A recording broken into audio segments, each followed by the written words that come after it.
As always, we start with a verse from Srimad Bhagavad Gita. This is chapter 2, verse 38. Sukhe dukhe same kritva labha labho jaya jayau tato yudhaya yujasva naivam papam vatsyasi. This is Sri Krishna said to Arjun, treating alike victory and defeat, gain and loss, pleasure and pain. Get ready for the fight. Get ready for the fight. Then fighting thus, you will not incur sin. Shri भगवान ने अर्जुन से कहा, फिर जय और पराजय, लाभ और हानि, सुख और दुख को एक समान मानकर युद्ध के लिए तैयार हो जाओ. इस प्रकार युद्ध करने से तुम्हें पाप नहीं लगेगा. मीनिंग, सुख दुख में समभाव रखना है और भय का त्याग करना चाहिए. व्यर्थ चिंता कितनी हद तक जा सकती है, आदत बन जाती है. अपने स्वभाव के अमृत तत्व को भूल जाना, सुख को खो देना, आनंद को खो लेना है. सुख और दुख में संभाव रख के चलो, व्यथा छोड़ दो. Friends, welcome to this 317th international webinar on urgent need for unified approach to tackle rare disease in India. World Rare Disease Day falls on 28th of February, which also happens, as Professor Ramaiah just mentioned, to be the Science Day. Today, the RJS PBH launches 20 Days of World Rare Disease Day campaign. On February 1, 2025, Honorable Finance Minister announced the Union Budget proposal for the year 25-26. In her budget speech, she maintained full exemption of basic customs duty for 36 life-saving medicines. This included medicines for patients particularly suffering from rare diseases. When I heard this announcement, my immediate thought reflected on Professor Dr. Ramaiah Muthalia from USA, who is always present as our esteemed guest on RJS PBH webinar, regardless of the time of the day. Mostly it is midnight when he joins us from the University of Minnesota. He is President and CEO of the Indian Organization on Rare Diseases. Today he is our keynote speaker. Welcome, Dr. Ramaiah Muthalia. I had good fortune to meet Professor Yamini Bhushan Tripathi when he had initiated discussion on the use of Ayush medicines during the corona epidemic. He's former dean of the faculty of the Ayurveda at the Banaras Hindu University, and he's now CEO of the Yamini Innovations LLP. I recently had, in fact, I must say, Bijon Mishraji and I had recently had opportunity to hear him talk brilliantly on the crowdfunding for the upgradation of Mata Anandmayi Hospital at Varanasi. Yamini ji is our special guest today. Welcome, sir. Welcome. We have another esteemed guest who should have been present, Dr. Shefali Gulati, but I think for an important reason, she's not been able to join us today. As you know, friends, the annual cost of treatment of some rare disease drugs can range from 10 lakh to 1 crore per annum. With treatment being lifelong and the drug doses and cost increasing with age and weight. Therefore, this movement is expected to have a significant positive impact, making these medicines affordable. And I commend the finance minister. But I'm surprised that the successive governments had to take so long to bring this positive legislation. when it is costing you 10 lakh to over a crore per annum, even 5% duty makes a difference. So when you go from 5% to nil or from 10 to 5%, it's a substantial amount. Anyway, it has happened now. So what I want to say today is, what is the urgent need for a unified approach to tackle rare diseases in India? That's our topic. We will discuss several roles, I believe, of the government, of the pharma companies, of the healthcare providers, of the patient organizations, and also talk about the individual efforts that some of us are making. तो आइए इस दुर्लभ बीमारी के लक्षण, कारण, बचाव और उपचार के बारे में अब हम लोग अधिक जानकारी लें। अब मैं प्रोफेसर बिजॉन कुमार मिश्रा जी, बिजॉन दा, उनको विनंती निवेदन करता हूं कि कुछ दो शब्द बोल के इस वेबिनार को आगे बढ़ाइए। जय हिंद सर, जय हिंद। जय हिंद, जय हिंद प्रफुल्ल भाई। It was a wonderful start off, or I would say kick off.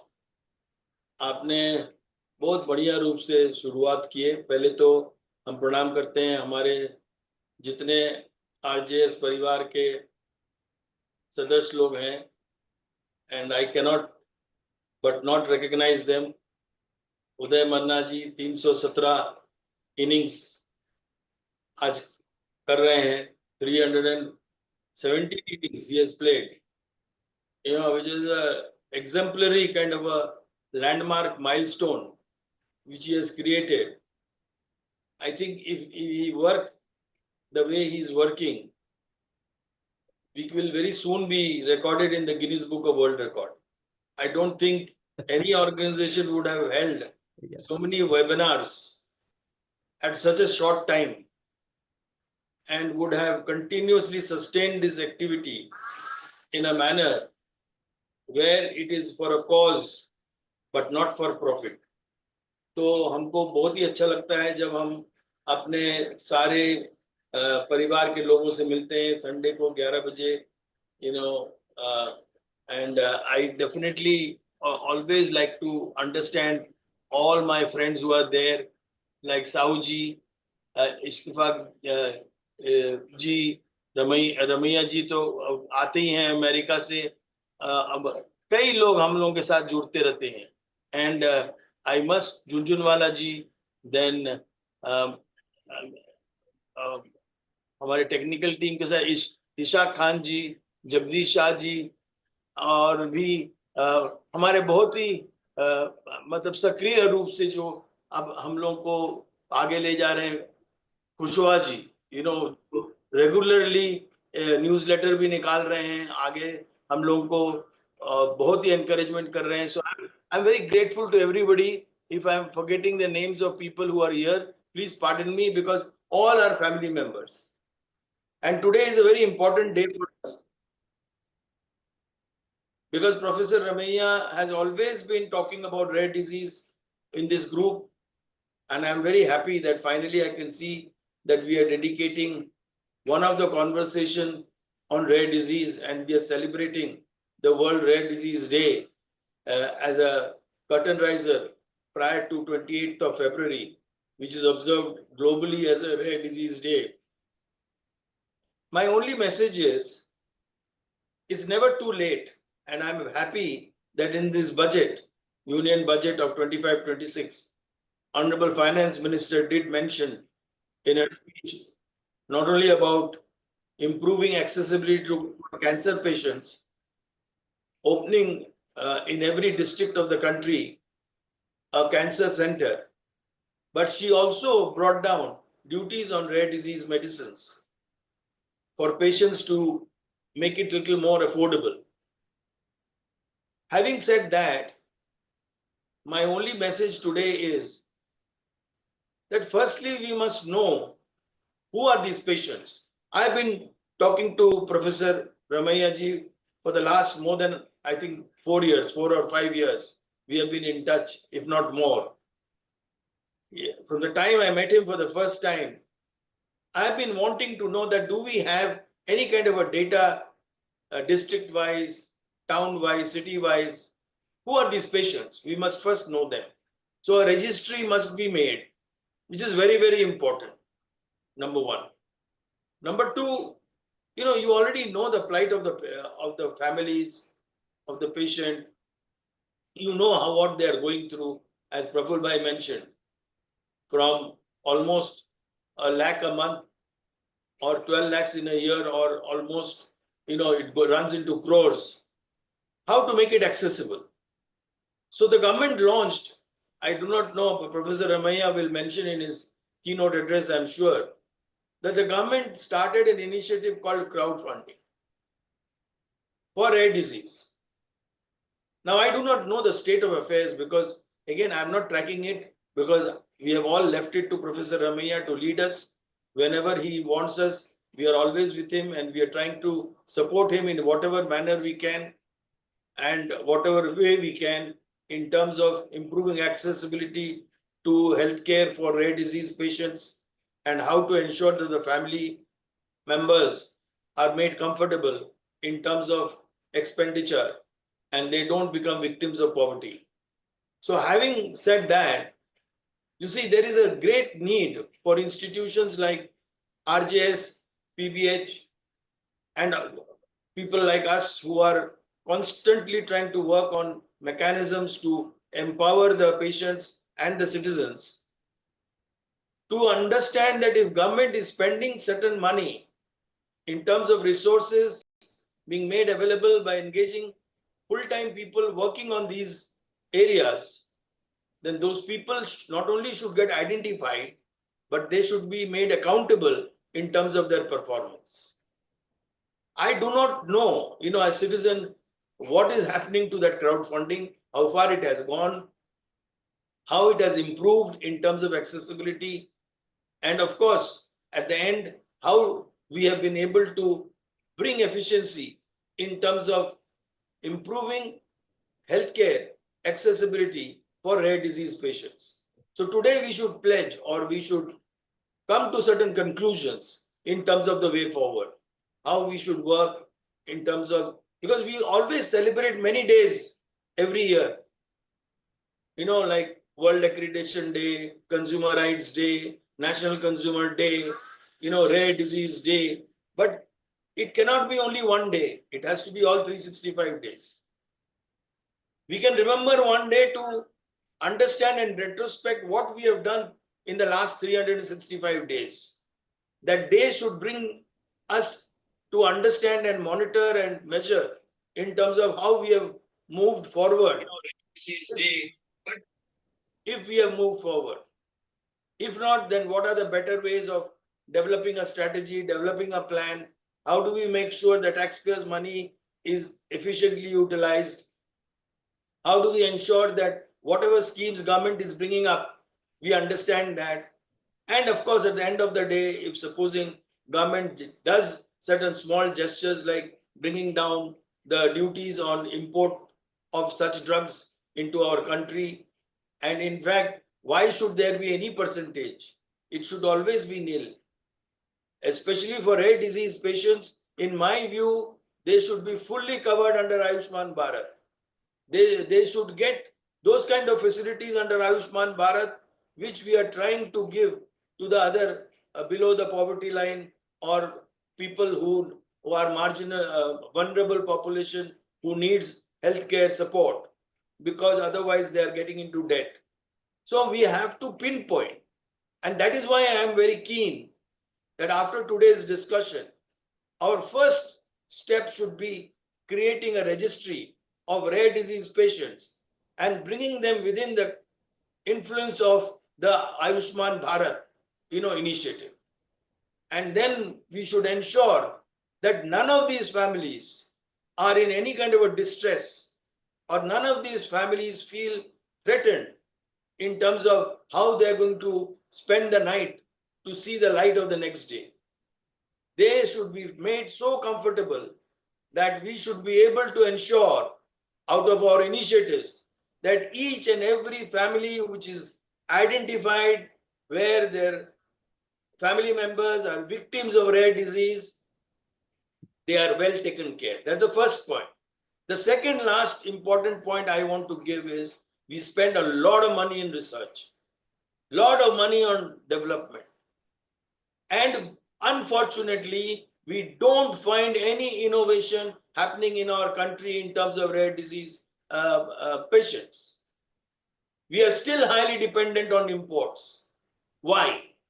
Why are we so highly dependent on imports when our people, like Professor Ramaiah, have gone abroad and taking this initiative overseas? Why can't we do it in India and take it overseas? My contention is that let's encourage our youngsters to get into such kind of a research, such kind of a development activity where we get into patents and we have such rare disease medicines made available, not only for our country but for the world.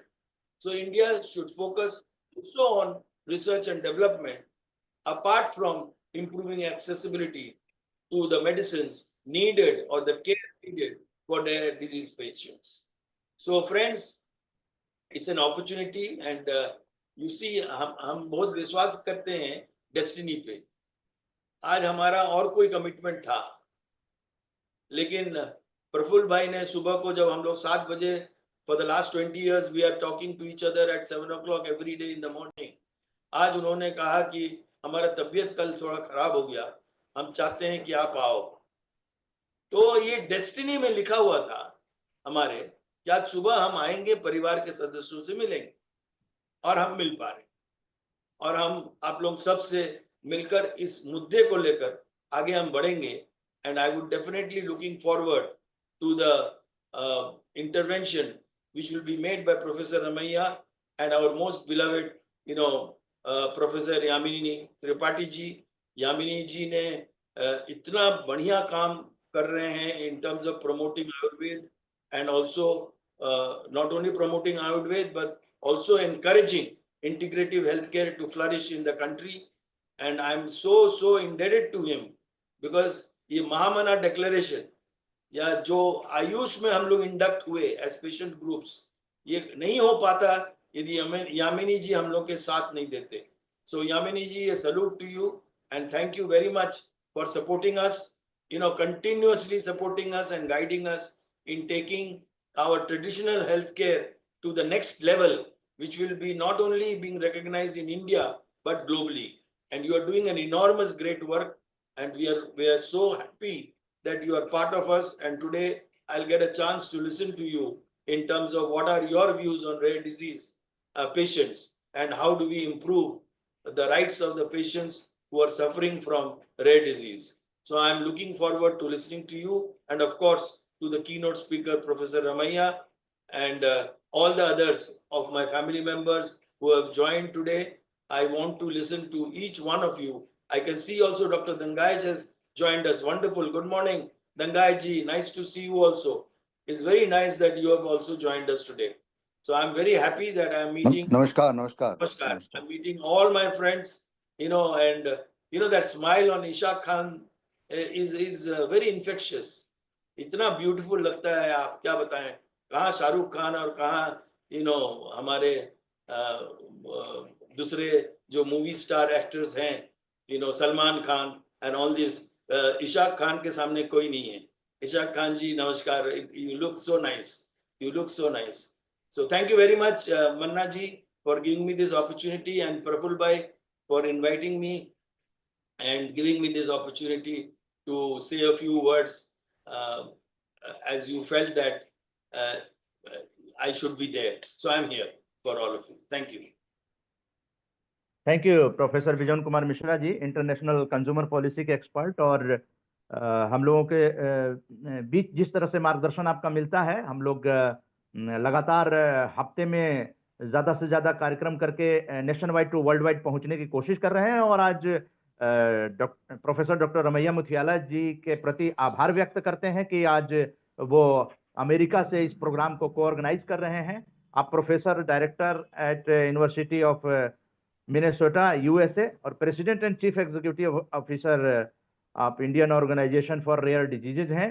तो हम लोगों को ये मौका आप दे रहे हैं कि पॉजिटिव मीडिया जो है एक मूवमेंट के तौर पे पूरी दुनिया में एक संदेश देने की कोशिश करे। और प्रोफेसर डॉक्टर यामिनी भूषण त्रिपाठी जी के बारे में बहुत अच्छा रिमार्क्स हमारे आरजेएस एडवाइजर प्रोफेसर बिजन कुमार मिश्रा जी ने दिया। आप former dean faculty of Ayurveda Banaras Hindu university Banaras और सीईओ यामिनी इनोवेशंस हैं। तो मैं आपको विशिष्ट अतिथि के तौर पे आमंत्रित करूंगा कि हम लोगों को बताएं कि रेयर डिजीजेज जो है और आयुर्वेदा में क्या महत्व है, उसके उपचार में, बचाव में क्या कारण होते हैं, इन सब चीजों को हम लोग जानना चाहेंगे। यहाँ पर यह भी हम बताना चाहेंगे कि हम लोगों के बीच में एक ऐसे पेशेंट भी हैं जो आप लोगों से बातचीत करेंगे, लेकिन हम बाद में वो वीडियो हम दिखाएंगे कि पेशेंट क्या सोचते हैं। और इसके साथ साथ ये भी आप लोगों के बीच में रहना चाहिए कि पॉजिटिव मीडिया एक मूवमेंट है जिसका डॉक्यूमेंटेशन प्रिंट और डिजिटली हो रहा है। ये यूट्यूब पे ऑनलाइन आरजेएस पॉजिटिव मीडिया पे टेक्निकल टीम जो है वो हम लोगों की लाइव कर रही है, सोशल मीडिया टीम। और हम लोग 11 फरवरी को हम लोग मंगलवार को मारवा स्टूडियो नोएडा में ग्लोबल फेस्टिवल ऑफ जर्नलिज्म में भाग लेने जा रहे हैं 2 बजे। 2 बजे से यहाँ पर the power of positive media होगा कॉन्फ्रेंस और लॉन्च होगा। हम लोग पार्कों में और जगह जगह जाने वाले हैं जहां गैदरिंग होती है, वहां पर पॉजिटिव ब्रॉडकास्ट ऑन व्हील्स को लेकर जा रहे हैं, ताकि ये जो वेबिनार में हम लोग जो बातें करते हैं और जो विशेषज्ञ आकर बताते हैं उसको जनता के पास कैसे रूबरू होकर ले जाया जाए। वेबिनार में कुछ लोग जुड़ते हैं, कई लोगों के पास फैसिलिटीज नहीं होती है, तो हम लोगों की यात्राएं भी होती हैं, तो हम लोग उस पॉजिटिव ब्रॉडकास्ट ऑन व्हील्स जिसमें व्हील्स लगा हुआ है उसको लेकर हम लोग जाने वाले हैं। उसका लॉन्च जो है ग्लोबल फेस्टिवल ऑफ जर्नलिज्म में मारवा स्टूडियो नोएडा में डॉक्टर संदीप मारवा जी की अध्यक्षता में वो होगा।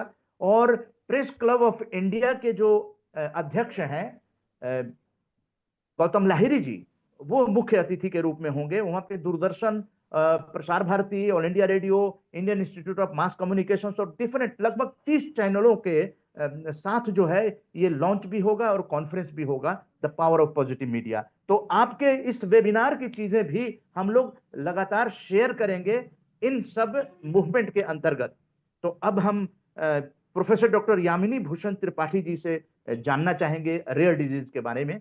Please professor doctor Yamini Bhushan Tripathi, स्वागत है sir. Good morning to everybody. With special thanks to Praful Bhai, who has introduced me with RJS group, and they have invited me, and beyond that, who is a BHU alumni from 71, and all of us came in contact in 1920 or 21, and since then we are working. And I take my today. I want to share the screen. Okay. So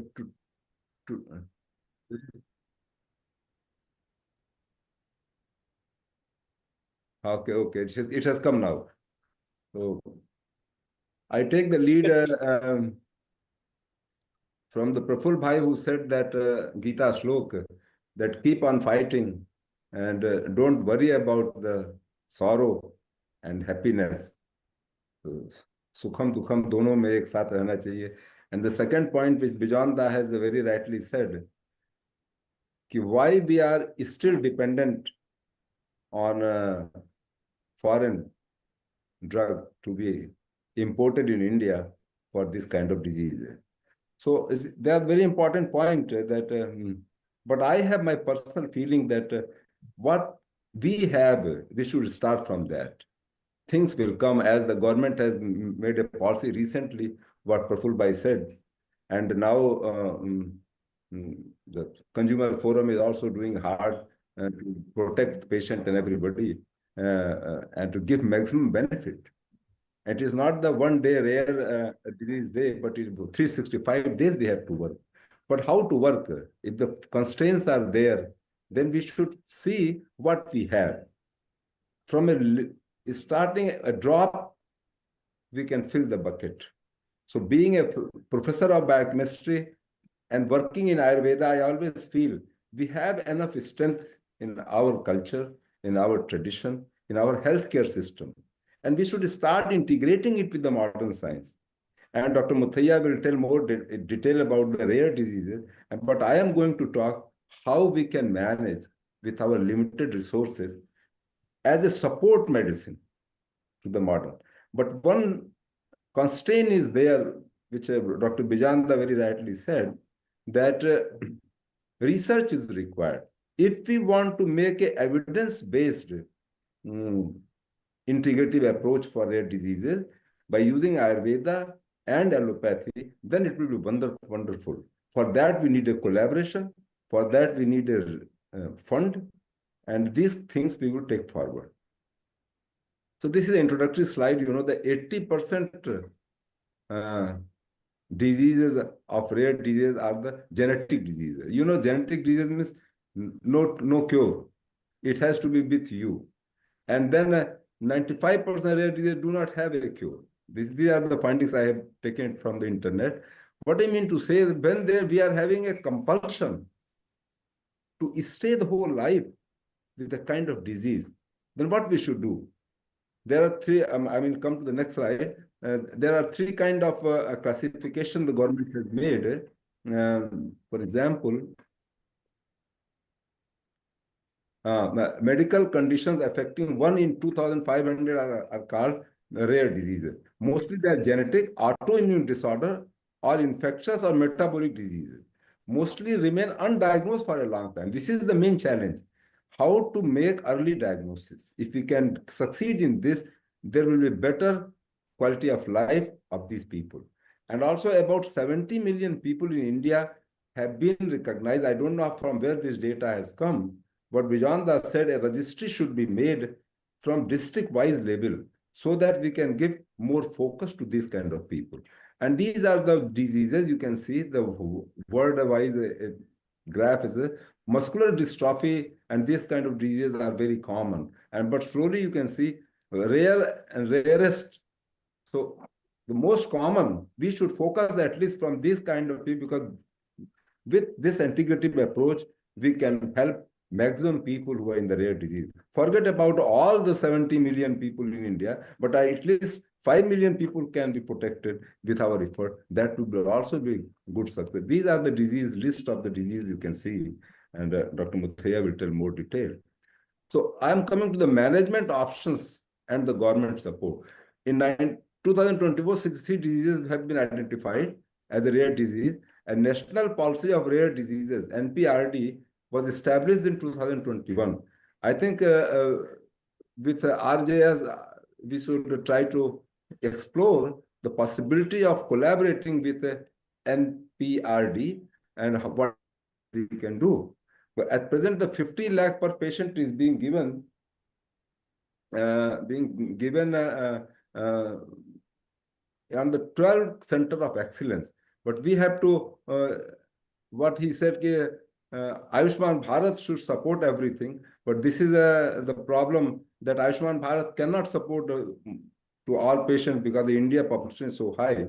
So we have to do some other thing, like curable with one-time treatment, required lifelong therapy, and gene therapy. So these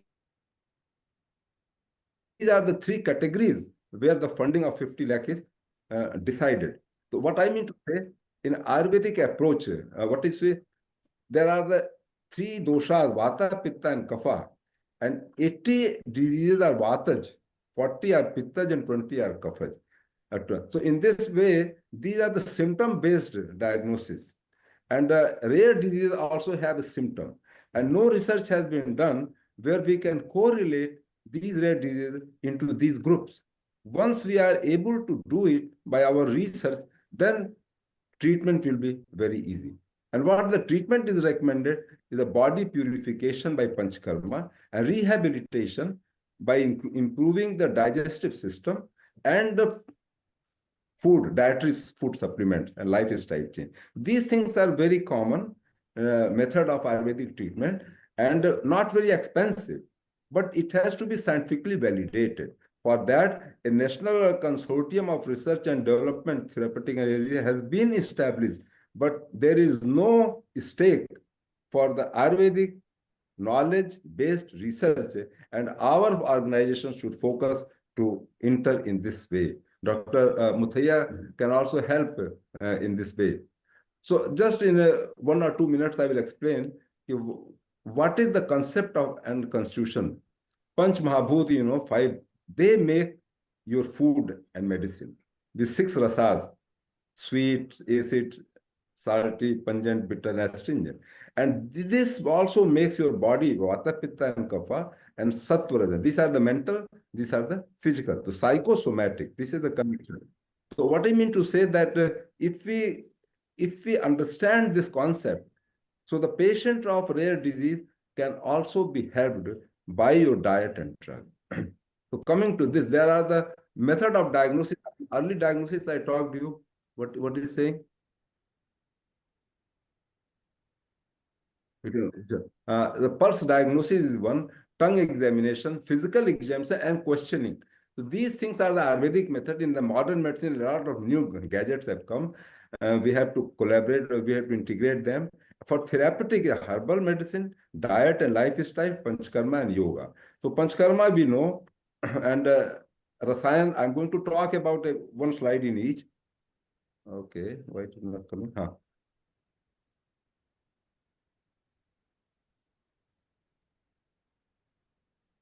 Why? What happened, Dr. Manna? Yeah, next. Next, I want to. Okay. Some sharing was problem, right? No, sir, you were sharing. I'm sharing, na? Yes. Not now. Just now. But it is not moving, na? You have to go to slideshow. Go to slideshow Slideshow, okay. at the top. Okay. Another step to be healthy, what we say, remove the cause by body purification and nourish the dhatus. What the 7 dhatus are there, that has to be nourished. For the nourishment, what are the methods we say?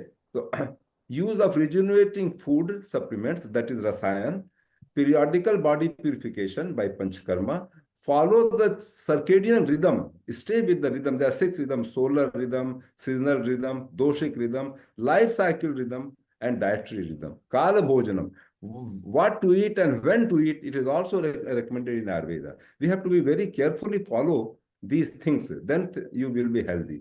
And then control your emotions. Yoga, I always say that yam niyam, asan pranayam, pratyahar dharana.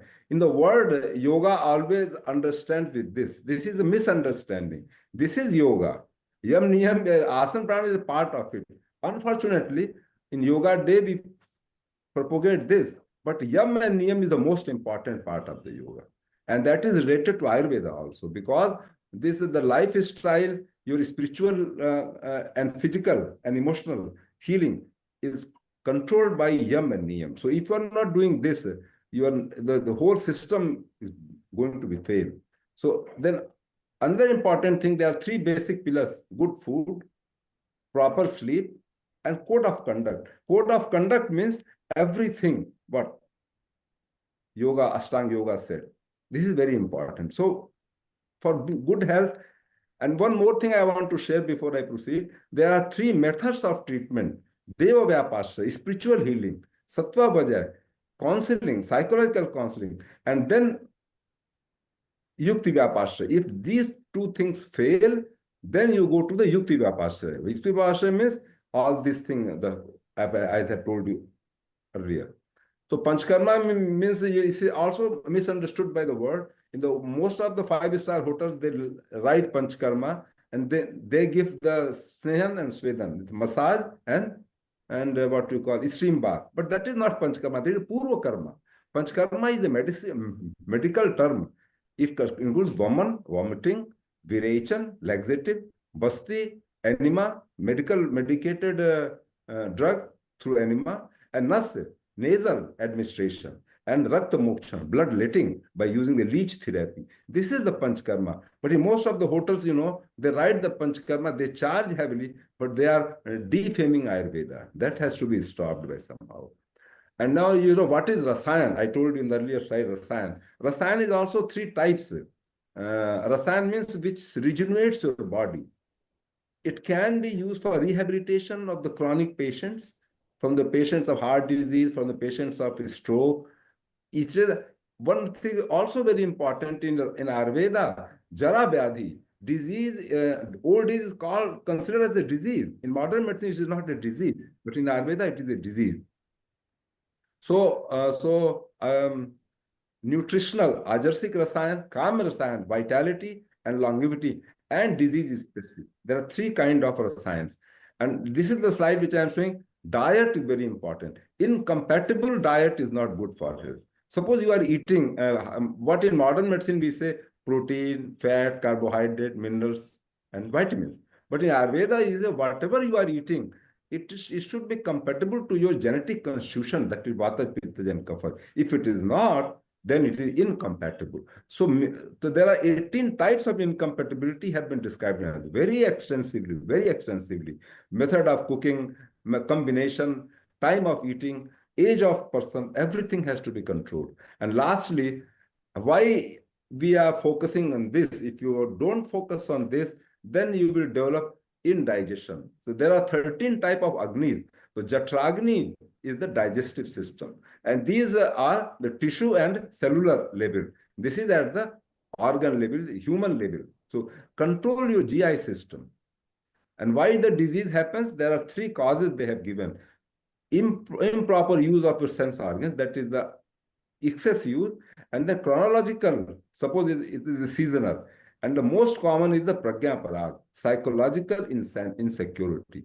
Means doing wrong things knowingly is called pragya parag. Mostly people do it because Atma is pure, soul is pure, and your man is very complex, very greedy. So man says, do it, you will get money off it. But the Atma says, no, don't do it. It is not correct. But even if you do, that is pragya parag. These are the causes of disease. So everything, incompatible diet, and this everything, they lead to the accumulation of arm. That is the cause of all the symptoms which we see in the patients. So what I mean to say, I want to stop it now, stop sharing.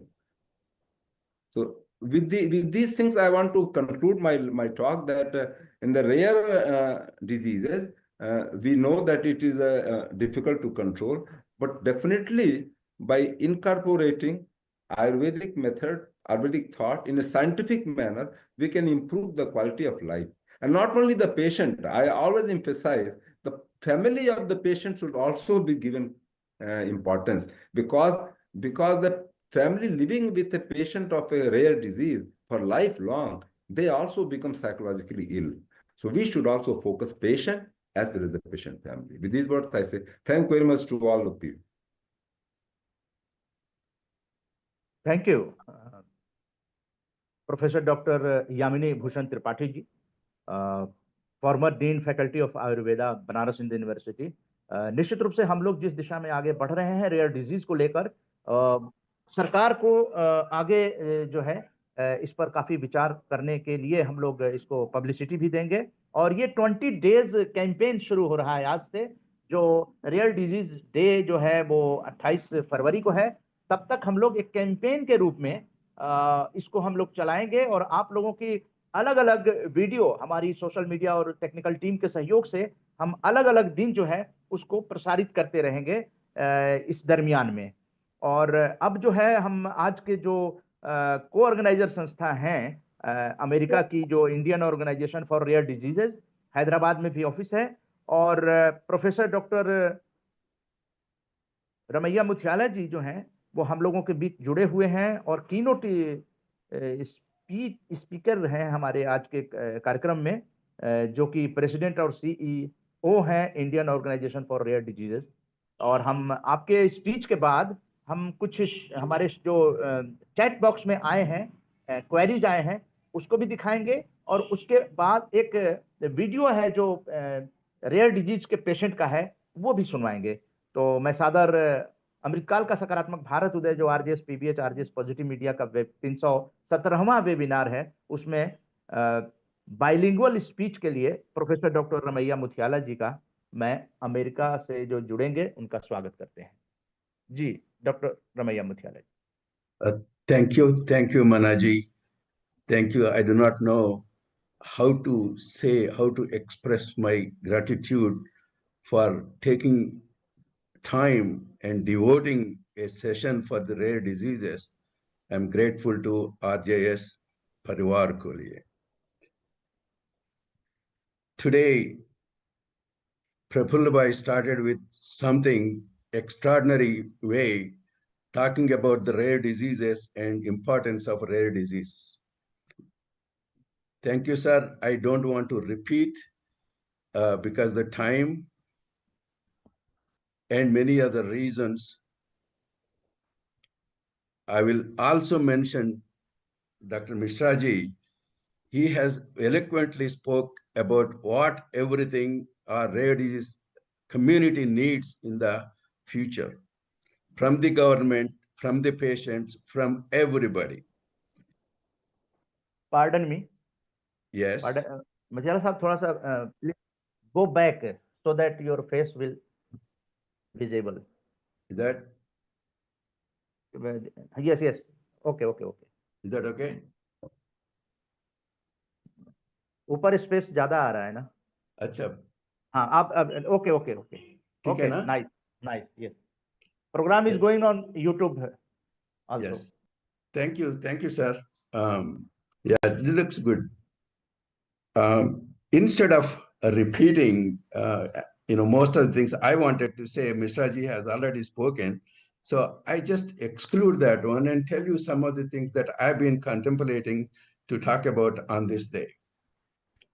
Just, I'll come back to what Dr. Amini mentioned in his presentation. That's an excellent presentation, particularly role of the alternate medicine for the rare disease community, which is unfortunately not coming to the main street. I think it will be in the down. Here is the reason why alternate medicine is so important. In the last 100 years, 200 years, whatever, and more than 7,000 rare diseases are there. Only 5% have some treatments. If you go with this rate of discovery for the new drugs for the rare disease, can you imagine how many centuries we have to wait to get the treatment if we just rely on the allopathic medicine? Therefore, there's a huge potential for alternate medicine, particularly Indian system of medicine, that has not been recognized by many people. I think our Prime Minister Modi ji has been talking about this for a long time, and I think it has a great role in the future. Now, let me come back what I wanted to say, excluding what Mishraji and Prafulbhai said already. I just want to bring you one incident. In 1776, during the Declaration of Independence, the US government proclaimed that all men are created equal. It took 150 years to include women in the proclamation, making everyone equal in the United States and probably the world. Now, I say that all, meaning men and women, are not born equal. At least 5% of them are born differently, genetically. People with rare diseases. In a civilized society like ours, 90% of people ignore them and are left behind, at least in providing health care. Is it really fair? That is a question everyone should ask themselves. Rare diseases do not distinguish rich, poor, men, women, religion, caste, creed, color, or country. All are equally vulnerable. Therefore, we must work together, irrespective of what we do for living, where we live in the globe. A combined effort is urgently needed to accomplish with a noble cause. As we speak, more than 300 million people globally, specifically 19 million Indians, are suffering from more than 7,000 rare diseases, whose number is increasing by hundreds every year. Sadly, more than 80% of rare diseases are genetic. Out of 60 to 70% of children do not see their fifth birthday. Only 5% of rare diseases have only treatments, no cures. Death is the end point in most cases. Isn't it sad? This small percentage of the population with rare disease a significant public health challenge in India and the world. Rare disease lead to the loss of human dignity and productivity. The burden of rare diseases far exceeds the combined burden of TB, malaria, dengue, HIV. Rare diseases place a heavy financial and emotional burden on families.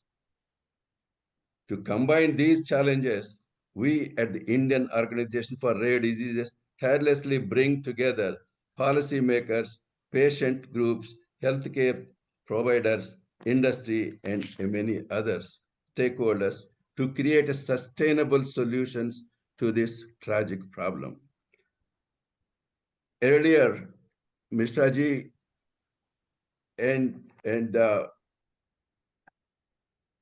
Bhushan Bhai already said some of the solutions, some of the problems for this reason.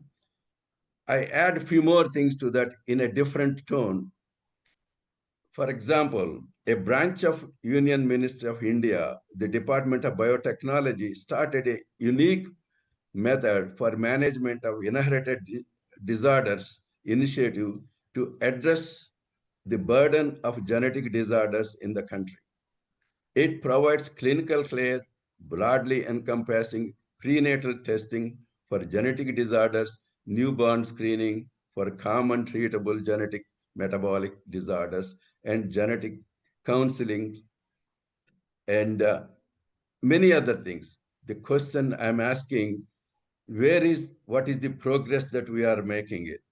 That's something has to be measured by time, not by the declaration of announcements. Now, let me come back to some key players may have their own roles and approaches, but they are all united and working together to find a common solution. Let me give you some more specific examples. A definition for rare disease is essential as established meaningful national healthcare policy for rare diseases and increasing pharmaceutical companies to manufacture orphan drugs. To define rare disease is essential to find their prevalence. Although many apprehensive have been taken, such as patient registries, a question in an Indian census, and teaming up ASHA workers recognized by the WHO for their services during COVID time, appears a practical and doable to count the prevalence of rare disease patients. I hope the government will consider, if not this, some other method to count or find out the approximate number of rare disease patients in the world. Essential, important data is missing. Diagnostic barriers often lead to a prolonged and inefficient diagnostic processes, resulting in multiple healthcare constitutions, specialist referrals, and a series of test procedures. The average rare disease patient waits 4 years before receiving their final diagnosis, consults with 5 doctors, and receive 3 misdiagnoses, and so on and so on. We have several center of excellences have been initiated by the government, but the question is that what are we showing to the public? What are the patients are getting out of this? Just a question many patients do ask. Diagnosis is the primary step in prevention. The average cost of care for an undiagnosed disease before diagnosis is substantial. In one estimate, the average cost of care before acceptance among the patients who received a diagnosis through the Undiagnosed Disease Network program was about $300,000. Following the undiagnosed network evaluation, the average cost decreased to about 19,000, resulting in a savings of approximately 90% compared to the original cost. Now imagine if imagine for the time being, if you increase the diagnosis, how much benefit we get. Some orphan drugs are generally prohibitively expensive, while some are affordable to most patients. The concerned government agency, the Ministry of Commerce, addresses the affordability of expensive drugs with programs such as financial assistance, excluding import taxes, etc. Affordable formulation of generic drugs are now available from Indian pharma companies to Indian patients with the support of the Department of Pharmaceuticals. I strongly suggest that this is the place where the alternate medicines should come into place and give their role and see what they can help alleviate the pains of the patients. The economic challenges of rare disease have far-reaching impacts, affecting individuals, families, healthcare systems, and societies in general. There are disease potential. The patient community must advocate for impact, science-driven legislation, and policies that advance the equitable development of and access to life-saving diagnosis, treatments, and cures. Mr. Ji had already pointed about this particular point. I don't want to labor this. Notably, in 2025, thank God, Union Healthcare budget has spared some financial relief to rare disease patients, a step in the right direction, at least the train started. Prevention is a better than cure, if possible. The Ministry of Health has been working to eradicate one such disease, sickle cell disease, for early diagnosis and counseling the parents. To achieve this task, it is paramount to have a practical and doable approach when working with patients, caregivers, and parents. Sickle cell disease is a monogenic disorder. Therefore, if this project is thriving in our country, it can be applied to other monogenic disorders in another country. More than 3,000 are preventable. I believe it will succeed because of the government's support and commitment from everyone.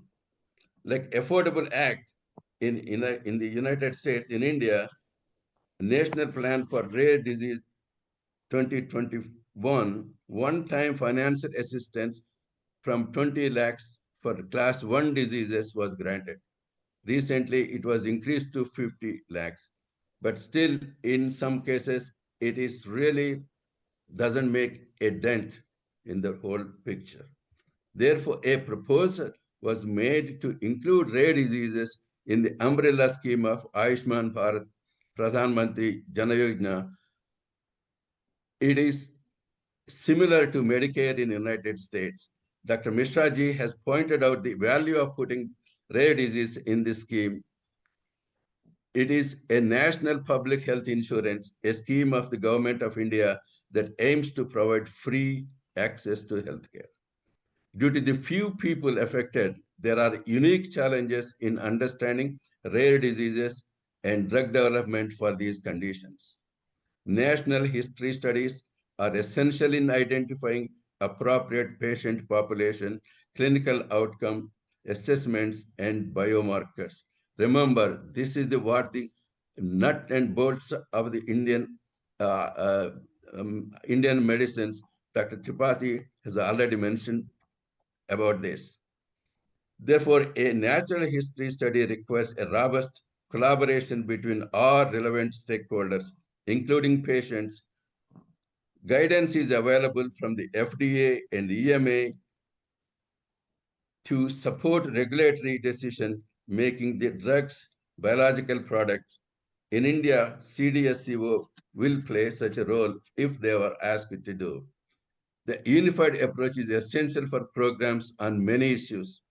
such as comprehensive approach to addressing the rare disease burden, increased research funding, improved access to specialized care, financial assistance programs, support for patients and caregivers, investing in diagnostic tools, newborn screening, and developing new therapies, and so on and so forth. I mentioned above that rare diseases are a global issues. In 2021, with unified approach, the United Nations adopted the first ever United Nations resolution on, quote, addressing the challenges of persons living with rare diseases and their families, unquote. This milestone result from coordinated and robust advocacy from rare disease civil society groups worldwide by Rare Disease International, the NGO Committee for Rare Disease, and RJS. It is essential to advance the 2030 agenda for substantial development goals, of which India is a signatory member. It is my utmost request to the government of India at least raise their hands to say that we support this resolution. People living with rare disease continue to face challenges, including delays in diagnosis, limited access, etc. A World Health Assembly resolution on rare disease aims to address these challenges through a comprehensive global framework that includes raising awareness, improving diagnosis, enhancing the access to care, treatment, and fostering research and development of therapies. Now, I will conclude with my last sentence. No one, society, community, or country can solve the problems alone. The solution resides with all stakeholders, including government, industry, scientists, economists, healthcare service providers, social workers, more importantly, you and me. Thank you.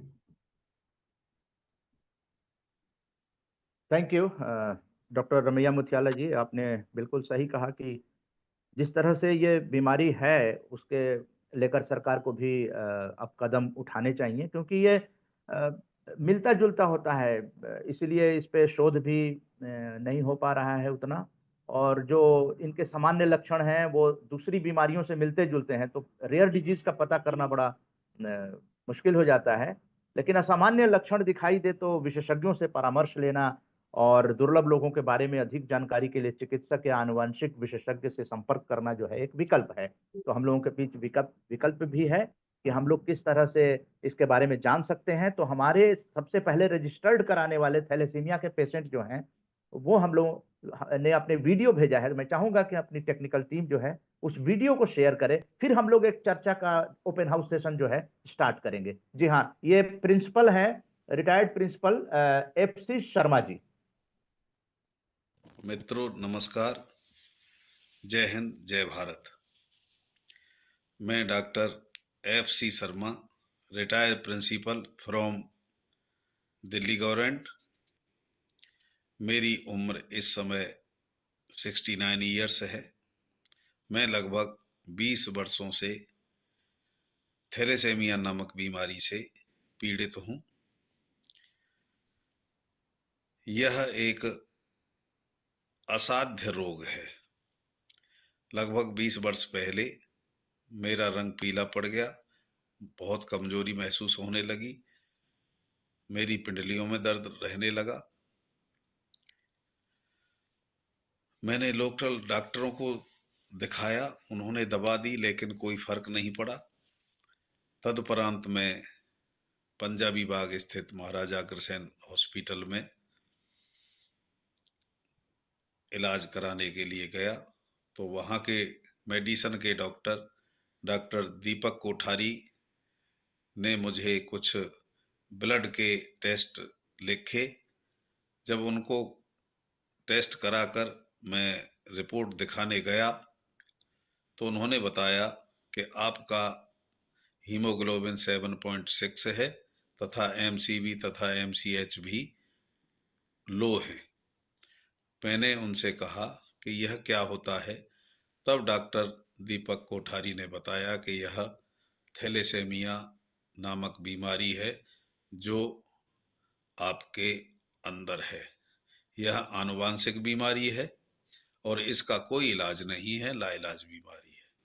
मैं तो बहुत घबरा गया कि अब क्या होगा।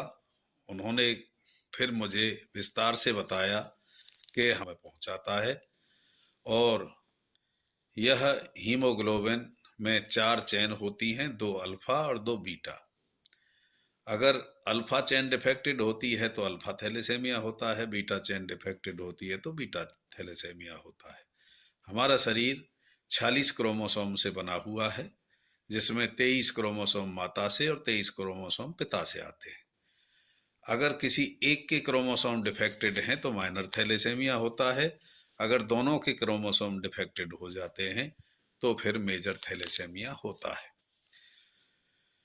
Haemoglobin बढ़ाने के लिए डॉक्टर साहब ने बताया कि आयरन सप्लीमेंट देना पड़ता है, लेकिन इस बीमारी में आयरन नहीं दे सकते। अगर आयरन दिया तो लीवर और किडनी डैमेज हो जाएंगे। फिर मैंने कहा कि फिर कैसे मेरी जो हीमोग्लोबिन बढ़े। उन्होंने कहा कि हीमोग्लोबिन जैसी है वैसी ही रहेगी, कम ना हो इसके लिए आपको प्रोटीन सप्लीमेंट लेना पड़ेगा। तो उन्होंने न्यूट्रिक्स वे प्रोटीन सप्लीमेंट लिखा तथा कुछ मल्टीविटामिन्स लिखे, जिनको मैं रेगुलर बेसिस पर ले रहा हूँ। अब मेरा हीमोग्लोबिन 8.6 है, लेकिन बीमारी जस की तस है। मैं थैलेसेमिया से जूझ रहा हूँ। यह रोग असाध्य है, रेयर है, लाखों में किसी एक के होता है। तो मैं राम जानकी संस्थान का बहुत आभारी हूँ कि वह ऐसे लाभप्रद वेबिनार हम जैसे लोगों के भले के लिए आयोजित कर रहे हैं। इसके लिए मैं श्री उदय कुमार मन्ना जी का भी बहुत आभारी हूँ। धन्यवाद। जी, तो फॉर्मर प्रिंसिपल FC शर्मा जी पीड़ित हैं और हमारे विशेषज्ञ क्या कुछ कहना चाहेंगे? डॉक्टर प्रोफेसर रमैया मुथियाला जी, इस तरह के थैलेसीमिया ही नहीं, कई तरह के चोटे पता नहीं चलता है, तो इसका भी कोई लास्ट स्टेज होता है या क्या होता है? थोड़ा उसके बारे में प्रकाश डालें। फिर हम चैट बॉक्स में जो लोग ने भेजा है अपने क्वेरीज, फिर उसको भी सामने रखेंगे। Professor Ramaiah Muthyala ji. Yes, thalassemia, as our guest has spoken, is certainly an important condition. Many people are suffering in many parts of the country. As he already said, it's a genetic disorder. Mother and father both are responsible in their own way. One of the things that one should, at least for the future generations, try to be aware of these situations, how we prevent these uh, uh, monogenic disorders such as thalassemia. It can be done provided if the parents and the community is educated and how it can be prevented. It's a simple precautions one can take. That's one suggestion I would strongly request my friends and my colleagues who are suffering from thalassemia or for that matter, any other blood disorders. Because the drugs are expensive, replacement, the missing factors are also expensive. They are not readily available. So only some people can afford it, no matter. Go to villages, they don't even have whatever we have in a bigger cities.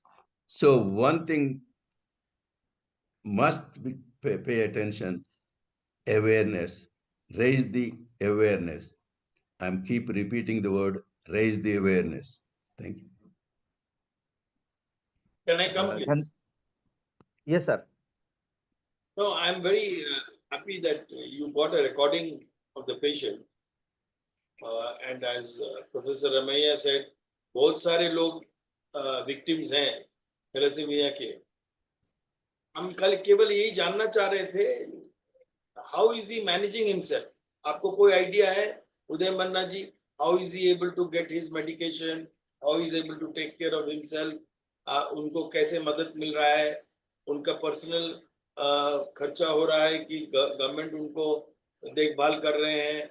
आपके पास कोई आंकड़ा है इसके बारे में? उनसे मंगवा लेंगे। हालांकि वो गवर्नमेंट टीचर रहे हैं तो शायद रीएम्बर्समेंट का व्यवस्था होगा, लेकिन उसकी ज़्यादा जानकारी नहीं है।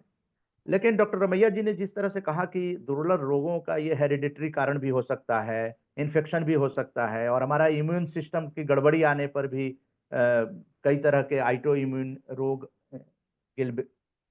गिलियन बेरे सिंड्रोम, इस तरह के हो जा सकते हैं। नहीं, देखिए, जो प्रोफेसर रमैया जी बताए हैं, it is very important. Awareness awareness awareness, हम एग्री करते हैं, लेकिन अवेयरनेस के साथ साथ लोगों के पास वो सुविधा भी तो होना चाहिए ना। हम अवेयर हो गए, लेकिन हमको मालूम नहीं हम कहाँ जाएंगे, हमको मदद कौन करेगा?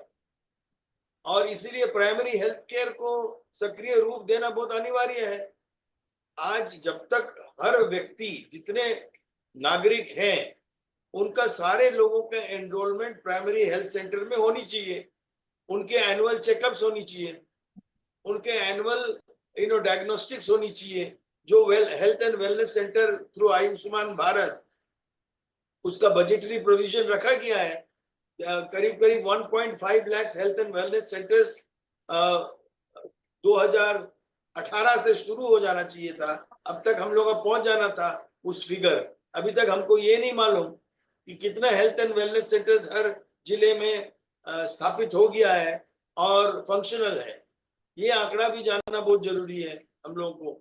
तो अवेयरनेस तो तब आएगा जब लोगों को सुविधा प्राप्त करेंगे, लोगों को पता लगेगा कि हम यदि प्राइमरी हेल्थ सेंटर में जाएंगे तो हमारा जांच होगा, हमारे जीन चेक्स होंगे। जब हम पीड़ित हो जाते हैं तब हमको पता लगता है, and most of the time वो बहुत लेट हो जाता है, and then the treatment cost goes very high. So I would like to know from Professor Ramaiya as well as Professor Yamini ji. Yamini ji है हम लोग के साथ? हमको Yes, दिख sir. नहीं रहा। Yes, yes, I'm here. Okay, Yamini ji and Professor, I want to know, आप लोग कितने रेयर डिजीज पेशेंट्स के साथ संपर्क रखे हैं? नंबर 1। नंबर 2, यदि आप संपर्क रखे हैं, उनके साथ क्या सबसे बड़ा चुनौती है? आप लोग क्या सोचते हैं कि सबसे बड़ा चुनौती क्या है? To translate in English for Professor Ramaiya, what I'm trying to say is that have you been in touch with rare disease patients in India? Number 1. Number 2, if yes, then what are those challenges which they are facing today in India, which we feel we can to some extent reduce that burden or reduce that challenge or that anxiety which is there today in the country? So can Yes. both of you give me some idea about patients, and especially Yamini ji, in terms, have you ever done any kind of additional healthcare intervention with such rare disease patients? Thank you. Sir, sorry. We constantly in touch with many of the rare disease organizations, including thalassemia. Quite often we get letters or inquiries from patients, "Sir, I have this, where should I go?" Depending on where they write, which state they are, we try to locate the primary healthcare centers or some doctors who are treating. That's one of the things that we provide. Unfortunately, the country is so big, many times the communications broken down very quickly. Now, having said that one, it's a awareness and treatment. They are in cycle. They are not separable. One goes after the other. Therefore, we or anybody start with awareness, then comes the treatment. That's there. The other things we are trying to do, what alternate medicines can improve in this particular case, thalassemia.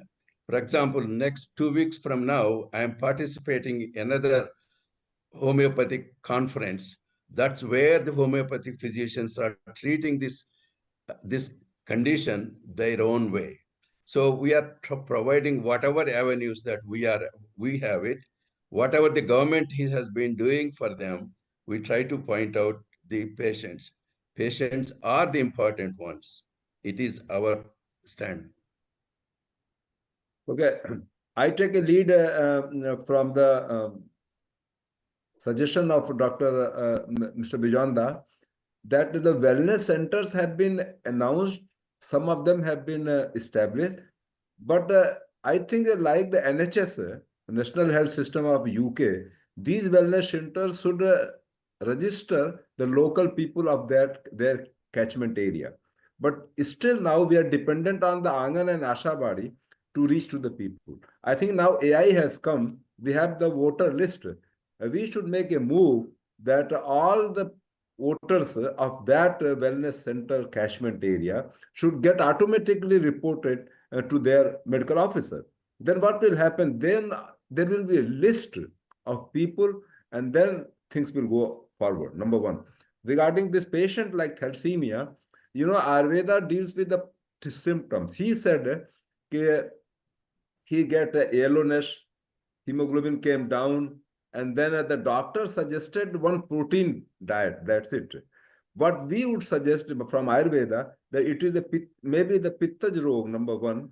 And the second, we say the Rakt Dhatu, Ras Rakt means mass, Madda, the seventh Dhatu, is being depleted.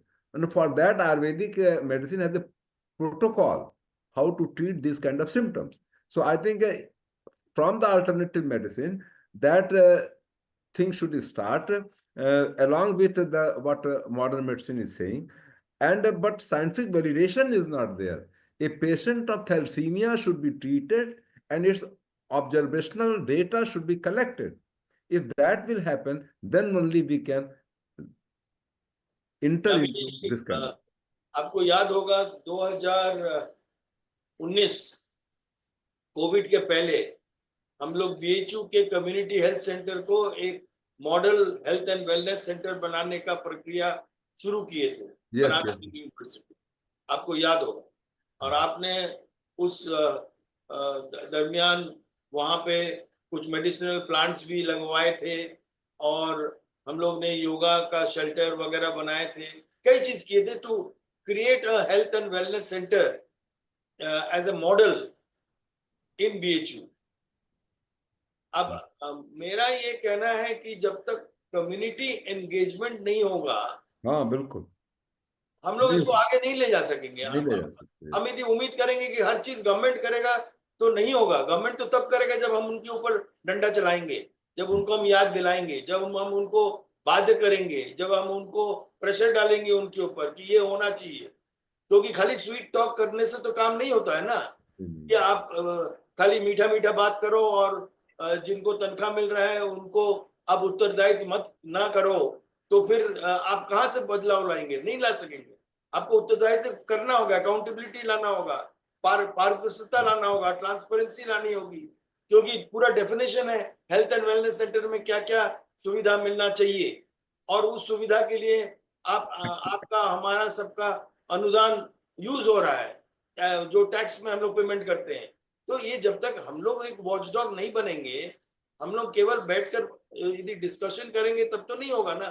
तो हम लोग को एक रूपरेखा बनाना होगा। So professor Ramaiah, my request you again, which I have been making for the last, I don't know how many years back we met for the first time, 5 years back, yeah, or maybe earlier, I don't know, I don't remember the date. But what I want to tell you is, can we get that registry of mapping in terms of at least those patients who are in touch with you or Yes. touch with certain organizations, so that if we get that data, then state-wise we can develop a strategy to reach out to the state governments, because health is a state subject. And then we can engage with the state governments to make sure that all resources which are being provided for such purpose are well utilized and monitored and are taken care of. Yeah. You see, if we don't do that, Sir. I don't think we can move in terms of giving relief to these victims. Yes, sir. in terms of the number of patients, let me give you one of the patient organization representative to muscular dystrophy is in the audience today. He has more than 500 patients waiting for some kind of help. It is there. It's taking years. Now, if I am is he part of this discussion? Yes. Okay, please introduce yourself. Bharat Murali, I think he's in the audience. I'm not sure whether he can participate or not. No, you just have to put on his camera and speak, or his mic. I don't know how to do that, but I can. No, they can do it on their own. They just have to unmute and come. Okay, anyway, you go on, carry on, Professor Ramaiah. Yes, and they have been working with the government to diagnose this part of it. The treatment is far-reaching there. In other words, there are so many of them. We can, as a patient organization, can only do so much that without any hesitation we are doing, but we need to do a lot more, as you suggested. It has to be done. It is a continuous process. We put for example, if we need some patients, we put an announcement in our website. Look, if you have this kind of condition, please fill up this form. So we are collecting the data that way. I can provide, if anybody wants it, what we have collected. I want it.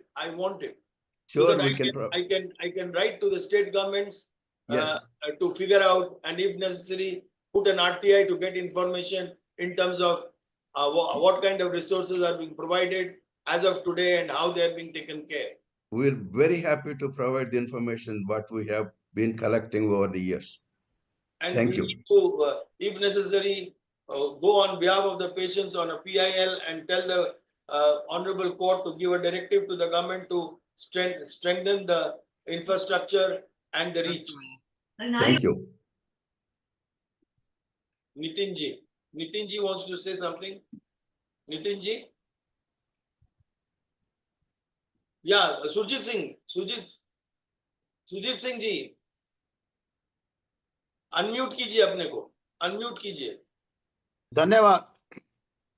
मैं कोई professional doctor नहीं हूं, मैं एक व्यापारी हूं, मगर मेरी जो अपनी थ्योरी एज ए दीदेवार स्वयं का स्वामी, मैं उसको मूल लेकर ये जो डिसीज है, अभी एक डॉक्टर शर्मा जी ने बताया था उनकी ऐसी डिसीज है, तो मैं एक एक्सरसाइज सभी के लिए बताना चाहता हूं, और खासकर शर्मा जी से कहूंगा कि वो कम से कम 10 दिन करने के बाद जब अगले तो उनमें कितना फर्क आया जो हम सबके लिए लाभदायक होगा।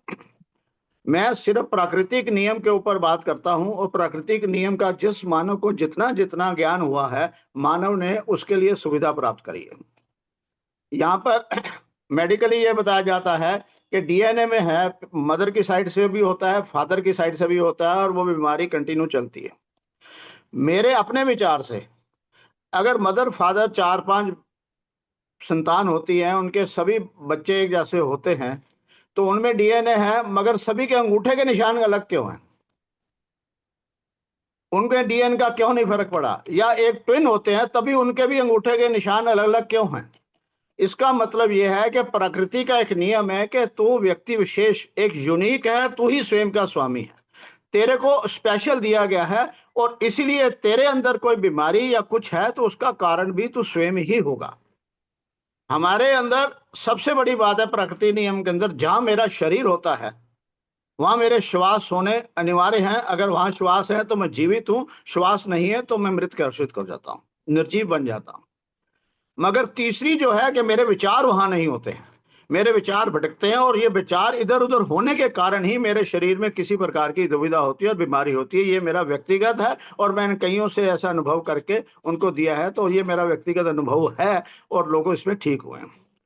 हम कभी भी कहीं पर भी बैठे एक आसन लगा लें, जो आसन वो जो मेरे को आसानी दे, आसन स्पेशल कोई नहीं है, बस कोशिश ये करें कि ऐसा आसन हो कि पीछे की जो रीढ़ की हड्डी है वो सीधी हो जाए, और आंखें बंद करके सिर में विचार से करूं कि मेरे अंगूठे नीचे, पैर के अंगूठे से मैं उसको ध्यान देता रहूं, नीचे की उंगलियों से घूरते घूरते पूरे शरीर में ऐसे घुमाता रहूं कि पीछे भी चला जाऊं, पेट पे भी चला जाऊं, बाजू में भी चला जाऊं, ये क्रिया 8 से 10 मिनट के अंदर होती है। ये अगर कम से कम कोई 7 दिन लगातार करेगा सुबह और शाम को, तो वो देखेगा कि उसके अंदर कितनी बीमारी थी वो अपना मेरा शरीर इस काबिल है कि वो खुद ठीक करना शुरू कर जाता है। कहां पर भी कुछ बंदिश है वो उसको ठीक करता है, क्योंकि मेरे विचार सिर्फ उस पे हैं। मैंने विचार कहीं और निर्धारित करे हैं, तो इसलिए मैं अपने को भूल जाता हूं। मेरा शरीर हमेशा मुझे कुछ ना कुछ संदेश देता है। जब मुझे प्यास लगती है, मुझे बाहर से नहीं, मेरे शरीर से ही पता लगती है। भूख लगती है, मेरे शरीर से ही पता लगती है। रात को नींद नहीं आई तो उसका कारण मैं स्वयं हूं कि मेरे अंदर कोई ऐसा विचार है जो रुक गया है। अदरवाइज मैं शरीर से थकता नहीं हूं और दिमाग से थक जाता हूं, इसलिए निद्रा नहीं आती है। शरीर से थकने वाला जो मजदूर है उसे कभी निद्रा की प्रॉब्लम नहीं है, क्योंकि लेटते ही शरीर को रेस्ट मिलता है। मगर दिमाग को जब थक जाता है तो उसमें निद्रा बन जाती है और कई बीमारियां होती है। उसके लिए हमारे पास कौन सी एक्सरसाइज है? उसके लिए मुझे स्वयं अपने भीतर देखना है, और ये बहुत सीधा और सरल है कि मेरा उस समय विचार सिर्फ और सिर्फ मेरे शरीर पर केंद्रित होता है। मैं यकीन से नहीं, दावे से कह सकता हूं कि जो भी इसे करेगा, कम से कम अगले बार एक संडे छोड़ के नेक्स्ट संडे को अगर अपना अनुभव बताएंगे सभी, तो मैं समझता हूँ ये सभी के लिए लाभदायक होगा। ये मेरा व्यक्तिगत है और सबको है। मैं सिर्फ मेडिकल के तौर से नहीं, प्राकृतिक नियम के अनुसार आपको एक एक्सरसाइज बता। सुजीत सिंह जी, थैंक यू वेरी मच। हम उदय मन्ना जी को रिक्वेस्ट करेंगे कि कोई भी एक संडे को आप इसको डेडिकेट कीजिए for people what Sujit Singh ji has recommended. But I would like to request Yamini ji and professor Ramaiah to kindly respond in terms of what has been suggested, or what are your views as scientists in this regard, you know, who are professional practitioners. Yamini ji and Professor Ramaiah, kindly respond. I think, are you talking about what Dr. Singh has mentioned? Yes. Okay, you know, the psychosomatic, you know, the psyche and soma balance is very important, and he is talking about the process like meditation. So pratyahar, dharan, dhar, samadhi, that yoga, or the sattva-rajantam balance, these things are given spiritual healing methodology. If that things are adopted along with the medication, of Ayurvedic medication, I mean, the things may improve. The quality of life will improve. Yes. Professor Ramaiah, Yes, sir. Yes. Whatever I understood, let me say something like this. Hello. You also should discuss CEO. Hello. Nitin ji, please switch off your mic. Hello. Yeah, go ahead, please. Yeah, whatever I understand, this is my view. Yes. Alternate medicine is very, very slow process, and patients do not, in general, have to have patience to wait until the results come. And that is one of the things that patients have to remember if they chose the alternate medicine. Second, how do you know that this particular method, what our speaker just mentioning about it, he knows that it works, but the other people who have to practice have to know that it works. There is a gap between the person who is suggesting a person he has to practice.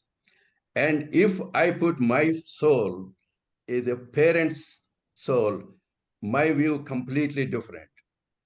If I am a speaker, that's a completely different story.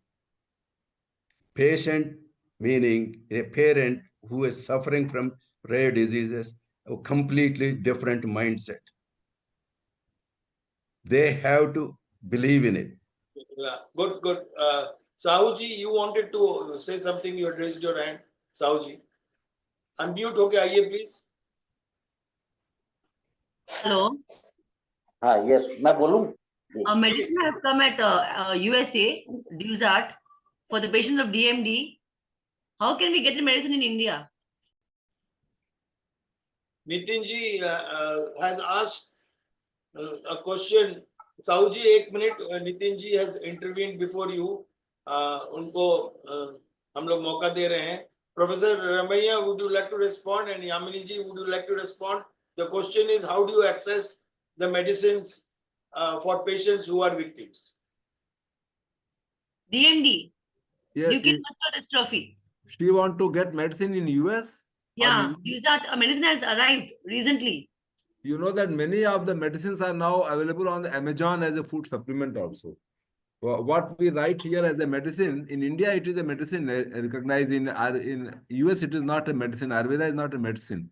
But most of the Ayurvedic medicines are being marketed as a food supplement. It's not Ayurvedic. It's not Ayurvedic. No, The name I'm talking the same Ayurvedic medicine, but most of the being marketed in US also through Amazon portal.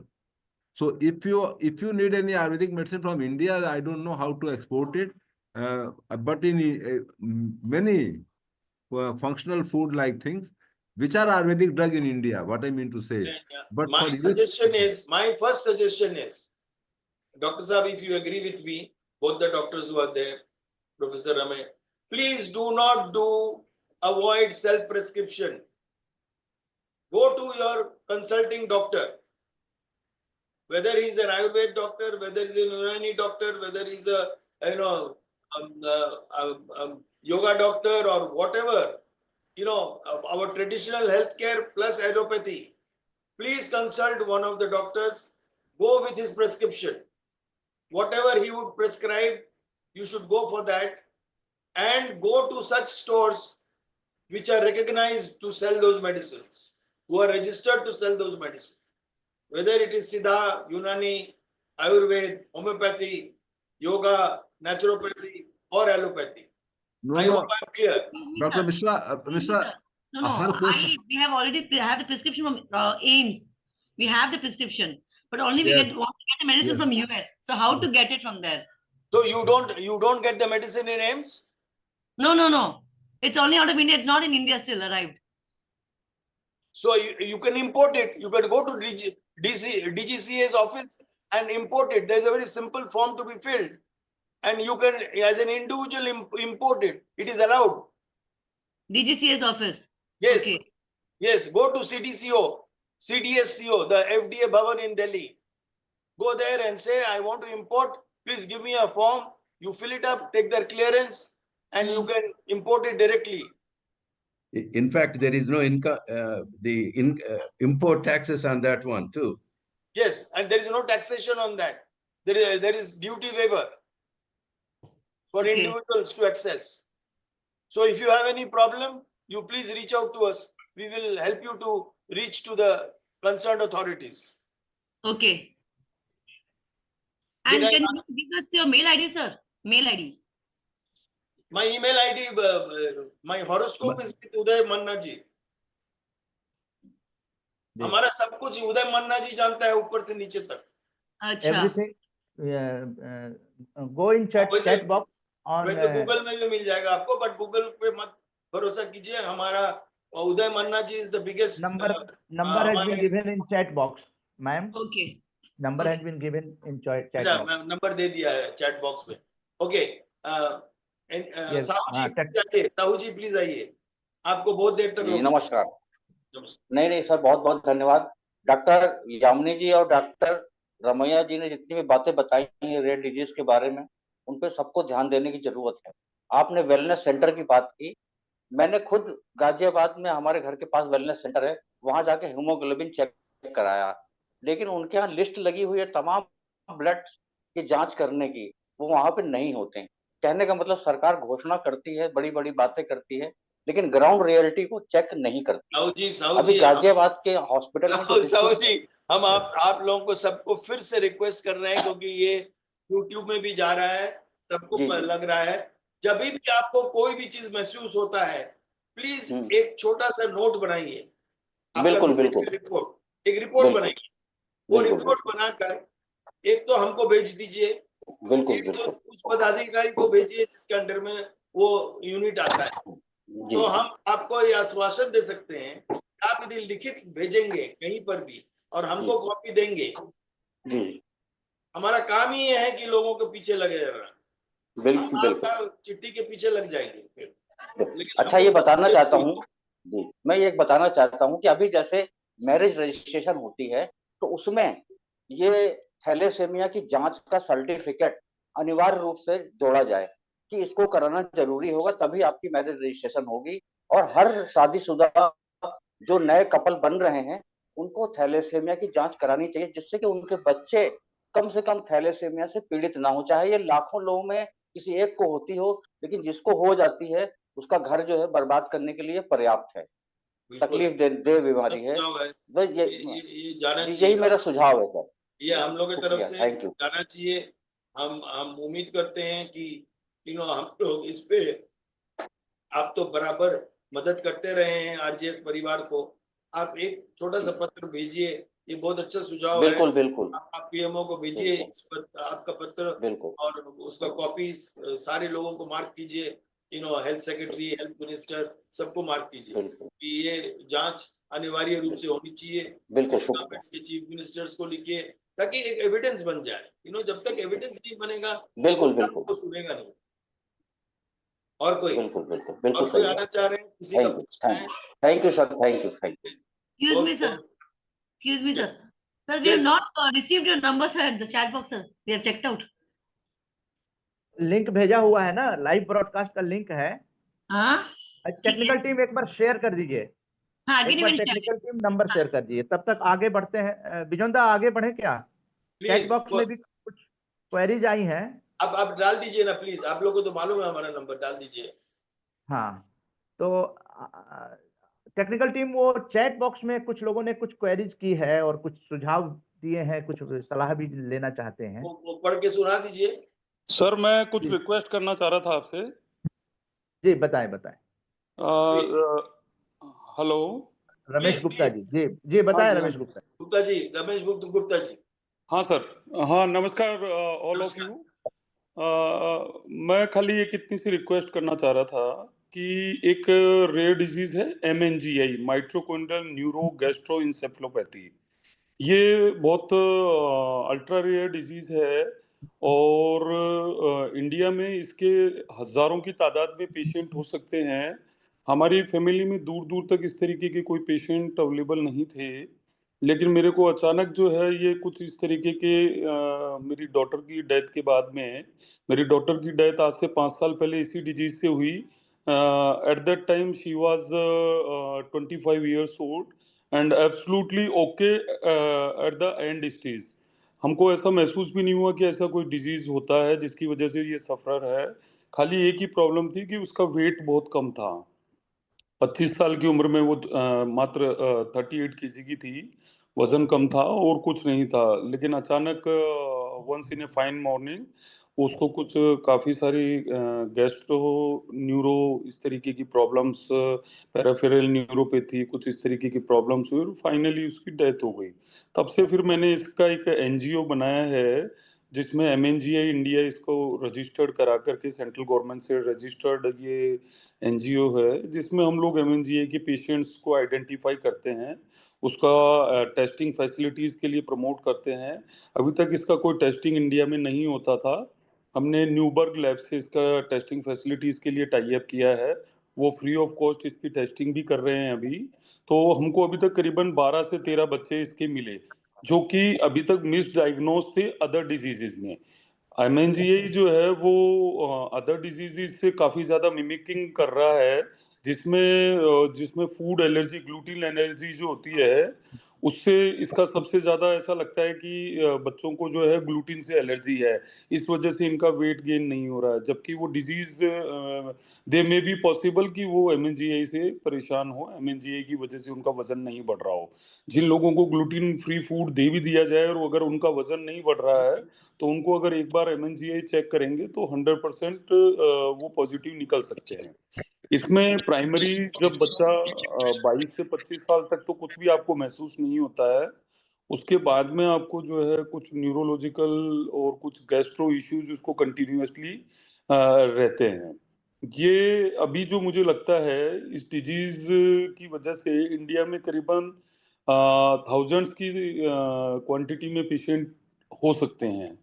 तो मेरा यही था, इसका अभी तक कोई world wide कोई treatment available नहीं है अगर इसका कोई आयुर्वेदिक रेमेडी हो सकती है तो आप हमारे को इसके बारे में कुछ सजेस्ट करिए, अगर पॉसिबल हो तो। और या इसके लिए कोई एंजाइम रिप्लेसमेंट थेरेपी, एक एंटेडा थेरेपी करके बॉस्टन की कंपनी है, उन्होंने डेवलप की है, लेकिन अभी तक उसका कुछ मार्केटिंग और एफडीए अप्रूवल नहीं हुआ है। बहुत तो अच्छा आपने आप एक्चुअली बहुत ही बढ़िया काम कर रहे हैं। I must congratulate you and we are very proud of you. You are doing excellent work. आप सर, बहुत अच्छा काम कर रहे हैं। सर मेरे लिए तो प्राउड। मैं हाँ यही सर। चाहूंगा, 2 मिनट दीजिए। मैं हाँ यही चाहूंगा कि यामिनी जी आप प्लीज इनका जो प्रश्न है उस पर रेस्पॉन्ड कीजिए। और professor Ramaiah, if you can also respond, as you could follow, I am sure what he said, that he has been able to do for few patients who he has identified, and he is able to get them tested free of cost. He has lined up a collaboration with certain testing laboratory, yes sir. but he is not able to get the medicines from overseas, which is available, and he has been a victim. His daughter was a victim actually, and he lost her. But the point which I could understand, आपका deliberation से हमको जो समझ में आया कि you could not get the right advice at the right time. Yes, sir. Yes, sir. Sir, I just want to inform you one thing. अभी मेरे ग्रुप में एक पेशेंट है, वो करीबन 15 साल की बच्ची है, वो बेंगलोर से बिलोंग करती है। उसको ये डिजीज आइडेंटिफाई हुई और हमने उसको सजेशन दिया कि भाई आप चेन्नई में रेला हॉस्पिटल जो है उसके अंदर एक वर्ल्ड वाइड इसके लिए अभी एक रेमेडी इस तरीके की है कि अगर आप लीवर ट्रांसप्लांट कराते हैं तो इस डिजीज में कुछ बेनिफिट हो सकता है। वो इसलिए कि इस डिजीज का मेन कॉज है थाइमिडीन फॉस्फोलाइज एंजाइम की deficiency. When you will get new liver you will get thymidine phosphorylase enzyme automatically. तो हमने कई कंट्रीज में इसका लीवर ट्रांसप्लांट इस डिजीज के लिए किया है और वो काफी सक्सेसफुल भी रहे हैं उसका रिजल्ट। उस बच्ची को जब वहां पे भेजा तो शी इज वेरी पुअर, उसको कोई फाइनेंशियल हेल्प का रिक्वायरमेंट था। मैंने मेरी तरफ से बहुत कोशिश किया, कुछ किया भी, लेकिन जो सेंटर ऑफ एक्सीलेंस गवर्नमेंट का जो रेयर डिजीज के लिए बना है, जिसमें कि 50 लाख का गवर्नमेंट कह रही है कि रेयर डिजीज पेशेंट को बेनिफिट मिल सकता है, उसमें अभी तक उस बच्ची ने, मतलब उसके फादर ने, उस बच्ची ने आज 6 महीने से वो चेन्नई में ये ट्रीटमेंट के लिए वेट कर रही है। उसको गवर्नमेंट की तरफ से कोई भी तरीके का कोई अभी उसको तरीका ही नहीं मिल रहा है कि कैसे वो उस एड का बेनिफिट ले सके। कैसे आप प्लीज हम लोग को लिखिए और केस स्टडी दीजिए। जरूरत पड़ेगा कोर्ट से डायरेक्टिव दिलाएंगे ताकि उनको तुरंत मदद मिले। सो आप प्लीज हम लोग को डिटेल्स भेजिए। और मैं खुद भी जो एम्स में काबरा मैम है, मंजुलिका काबरा, उनको मैं खुद अपने बैनर तले कम से कम 3 बार लिख चुका हूँ, उनसे मिल भी चुका हूँ। आप प्लीज जहाँ आप लिखे हैं उसका कॉपी मार्क कीजिए, हम लोग को दीजिए ताकि we can take it up. Yamini ji आप कुछ बोलना चाह रहे हैं? 1 minute, sir. I have worked with Gupta ji. He was talking just with him quite often. I would try to meet him in Delhi, go with the people, but he has got his own priority. I'm sorry, I tried to help him out the best I can. Sir उस time पे मेरे खुद के कुछ medical issues ऐसे चल रहे थे, मैं चाहता हुआ भी आपसे मिल नहीं पाया, उसके लिए मैं माफी चाहता हूँ आपसे। ऐसा नहीं है कि मैं अपनी तरफ से। गुप्ता जी ऐसा है sir, you see he is not finding faults with you. हम ये वो कहना चाह रहे हैं कि उन्होंने आपको अप्रोच किया था, लेकिन उनके साथ आपका संबंध बना नहीं, जिसके चलते बात आगे नहीं बढ़ा। तो आपको ये समझना होगा कि आप अच्छा काम कर रहे हैं, लेकिन आपको थोड़ा सा और भी सक्रिय रूप देना होगा आपके अप्रोचेस को, ताकि जो पीड़ित हैं उनको जल्दी से जल्दी राहत मिले। जैसे आपने उदाहरण दिए कि आप वो सेंटर अप्रोच करने के बाद भी, सेंटर ऑफ एक्सीलेंस अप्रोच करने के बाद भी आपको दिक्कत हो रही है। तो ये जब तक आप लोगों को इन्वॉल्व नहीं करेंगे, कम्युनिटी को नहीं इन्वॉल्व करेंगे, समाज को नहीं इन्वॉल्व करेंगे, जो लोग इस मुद्दे को लेकर आगे बढ़ रहे हैं, जैसे प्रोफेसर रमैया, इस मतलब 30-40 साल से इस काम को कर रहे हैं और उस ढंग के लोगों से आप संपर्क नहीं रखेंगे तो आपको एक मार्गदर्शन नहीं मिलेगा। तो मार्गदर्शन के लिए आपको इन लोगों के साथ संपर्क रखना बहुत जरूरी है और इसलिए इस ढंग का कार्यक्रम आरजेएस ने टाइम टू टाइम रखते हैं ताकि आप जैसे लोगों को पता लगे कि आगे क्या करना चाहिए। तो आप प्लीज रमैया जी से फिर से टच में आने का कोशिश कीजिए और हम भी आपको जो बताएं आप यदि हम लोग को अवगत करके रखेंगे तो हम लोग जरूर अपने स्तर पे जो भी हो सकता है हम लोग करेंगे। ठीक है sir, so let many me allow thanks, to sir. let me allow to say professor बिजोंदा, रमैया जी एक और कार्यक्रम लेकर आ रहे हैं क्योंकि ये 20 डेज का कैंपेन है। रमेश गुप्ता जी, हम लोग 20 दिनों तक, जब रेयर डिजीज डे मनाया जाएगा 28 फरवरी को, तो हम लोग तब तक बहुत संजीदा होकर इस जो बच्चों की बात आपने की है, तो हम लोग अगला एक कार्यक्रम आयोजित करने जा रहे हैं जिसमें प्रोफेसर डॉक्टर शेफाली गुलाटी जी आएंगी, जो फैकल्टी इंचार्ज हैं child neurology division, department of paediatrics, All India Institute of Medical Sciences, नई दिल्ली। तो इस तरह से डॉक्टरों को भी बुलाएंगे हम लोग। और डॉक्टर रमैया जी जिस तरह से पैशनेट होकर रेयर डिजीज को लेकर काम कर रहे हैं, उन चीजों को पॉजिटिव मीडिया की बहुत जरूरत है। तो हम लोग अपने अपने एंगल से, जो अलग अलग राज्यों में हमारे पॉजिटिव मीडिया संस्थान के अखबार हैं, उनके माध्यम से भी हम लोग चाहेंगे कि सरकार तक वो आवाज पहुंचाएं, लेकिन आप लोगों का सहयोग बहुत जरूरी है। तो आप चैट बॉक्स में अपना नंबर दे दीजिएगा, जिससे कि अगला जो प्रोफेसर डॉक्टर शेफाली गुलाटी जी को हम लोग बुलाएंगे, डॉक्टर रमैया जी के मार्गदर्शन में एक और हम लोग वेबिनार करके इसको और इंटीग्रेट करने की कोशिश करेंगे। धन्यवाद। और मेरे को ये अच्छे से पता है, डॉक्टर रमैया जो हैं बहुत ही जबरदस्त इस रेयर डिजीज के लिए काम कर रहे हैं और काफी लंबे समय से डेडिकेटली इस पे काम कर रहे हैं। मैं उनसे 1-2 बार बात भी किया था, क्योंकि ये कम्युनिकेशन गैप इसलिए भी हो गया कि वो वहां बैठे हैं, हम यहाँ बैठे हैं, तो कई बार इस तरीके का कम्युनिकेशन गैप हो गया। नो डाउट उन्होंने बीच में मेरे से बात भी की थी, उस टाइम पे मेरी कुछ ऐसी इश्यू हो गए कि मैं उनसे दिल्ली मिल नहीं पाया। लेकिन एक्सट्रीमली सॉरी सर, मैं अगर कुछ भी इस बारे में कर सकूं तो अपने आप को बड़ा आभारी समझूंगा और मैं जल्दी आपको सारी डिटेल्स भेजता हूं sir. Thank you sir. Thank you. Okay, thank you sir. Okay, chat box में कुछ लोगों के विचार हैं, उसको ले लेते हैं। प्लीज लीजिए। Technical team kindly share.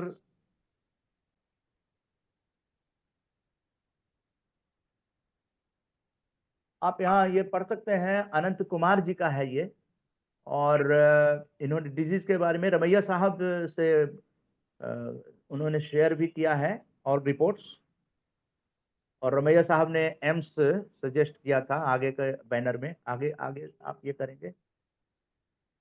Next जी रमैया साहब, एक तो ये आपके नॉलेज में है, जो हमारे थर्ड वो करें।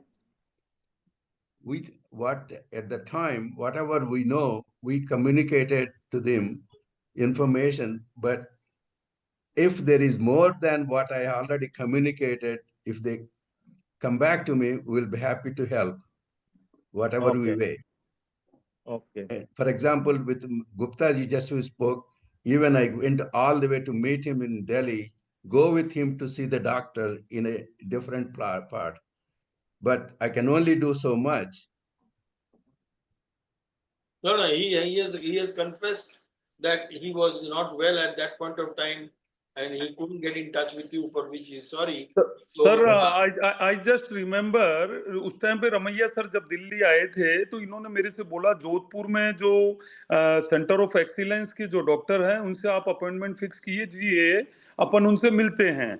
मैंने उनसे कई बार जोधपुर वाले जो सेंटर ऑफ एक्सीलेंस के जो डॉक्टर हैं उनसे बहुत फोन किए, बात भी की। मैं कम्युनिकेशन भी अभी शेयर कर देता हूँ इसमें। उनसे टाइम मांगा, लेकिन उन्होंने दैट टाइम ही was not interested to meet anybody, और मतलब हमसे मिलने को वो तैयार ही नहीं थे। तो मैं क्या इनको जवाब देता, कैसे इनको मेरे साथ में वहां लेके जाता, कई सारी। Don't worry about it. Gupta ji एक चीज जरूर ध्यान में रखिए सर, कि जो भी बात आप करते हो ना, उसका एक जरूर एक मतलब एविडेंस क्रिएट किया करो। कि बिल्कुल आप ठीक कह रहे बोल सर। देंगे कि हम फोन कर रहे थे, वो फोन नहीं उठा रहा था, वो बात नहीं किया, वैसे नहीं होता है। आप उसको लिखित रूप से बताइए कितने बजे किए, किस नंबर पे किए, कहां पर किए, क्या बात हुआ, क्या कौन ने बात नहीं किया, और उसका कॉपी मार्क कीजिए लोगों को। जितने लोग हैं, प्राइम मिनिस्टर तक आप लिख सकते हो, आप भेजो उनको। विद कॉल नहीं हो, उसका यदि कोई निष्कर्षण नहीं हो, उसका कोई समाधान नहीं निकले, तो फिर इतना मेहनत करने का क्या मतलब हुआ आपका? तो ये तो जरूरी है ना कि आप ये भी उसको कन्वर्ट कीजिए टेंजिबल रूप से। जी, एक ये भी जान लेते हैं, पी सिंह जी के क्वेरीज है कि what challenges are faced by not maintaining with the proprietary Ayurvedic formulation standards due to lack of availability of quality raw material in rare disease treatment। तो आयुर्वेद से क्वेश्चन है, यामिनी जी। यामिनी जी, आप इस पे कुछ अपना। अभी अभी असल में डॉक्टर साहब कोई रिसर्च तो हुआ नहीं ना रेयर डिजीज में स्पेसिफिक। नहीं डॉक्टर साहब, हमारा रिक्वेस्ट ये है, जैसे आपको मालूम है कि I am quite actively involve now in Ayush. I am very keen that आप यदि कोई भी थोड़ा रिप्रेजेंटेशन बनाएंगे रेयर डिजीज को लेकर, और कैसे उसका हम लोग आगे बढ़ सकते हैं, एक रोड मैप बनाएंगे, तो हम लोग इसको मंत्रालय में भेज सकते हैं, सेक्रेटरी को ऑफिशियली लिख सकते हैं। आपको मालूम है कि हम लोग आज आयुष्मान भारत में भी लाने का कोशिश कर रहे हैं आयुष ट्रीटमेंट को। जैसे सीजीएचएस में लाए हैं, तो वैसे हम लोग आयुष्मान भारत में भी लाना चाह रहे हैं। तो जब तक हम लोग दबाव नहीं डालेंगे तब तक नहीं होगा। तो कहीं ना कहीं हम लोग को थोड़ा सा, आप जैसे जो लोग इस पे लीडरशिप दे रहे हैं, आप लोग नहीं लिखेंगे तो ये आगे नहीं बढ़ सकता है। तो आप ऐसा है, लिखिए। ऐसा कि जो जो कंसोर्टियम बना है गवर्नमेंट ऑफ इंडिया के रिसर्च के लिए, पहले हम लोग उसके लिए प्रपोजल लिखते हैं, आपको भेज देते हैं, आप प्लीज। देखिए क्या बेस्ट हो सकता है। हाँ प्लीज प्लीज आप जी जी। लिखिए उनको with a copy to me. I will take it up on your behalf also. Okay, जी, थैंक यू अनंत, सर। आगे बढ़ते हैं। और अनंत कुमार जी का है कि any treatment for mitochondrial DNA depletion syndrome 9MDS। जी, Ramaiah Muthyala sir.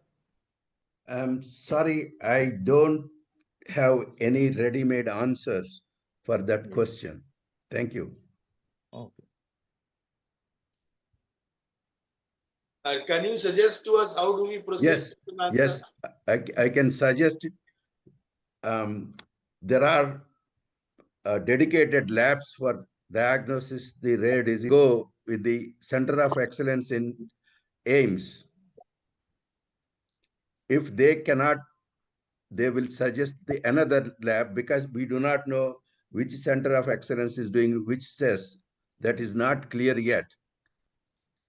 Second, this is so extremely small, it's hard to find a particular doctor whose name I can suggest. It's a matter of spending some time to find out where it is. These are the main source. If I were him, I would start from here. Very good.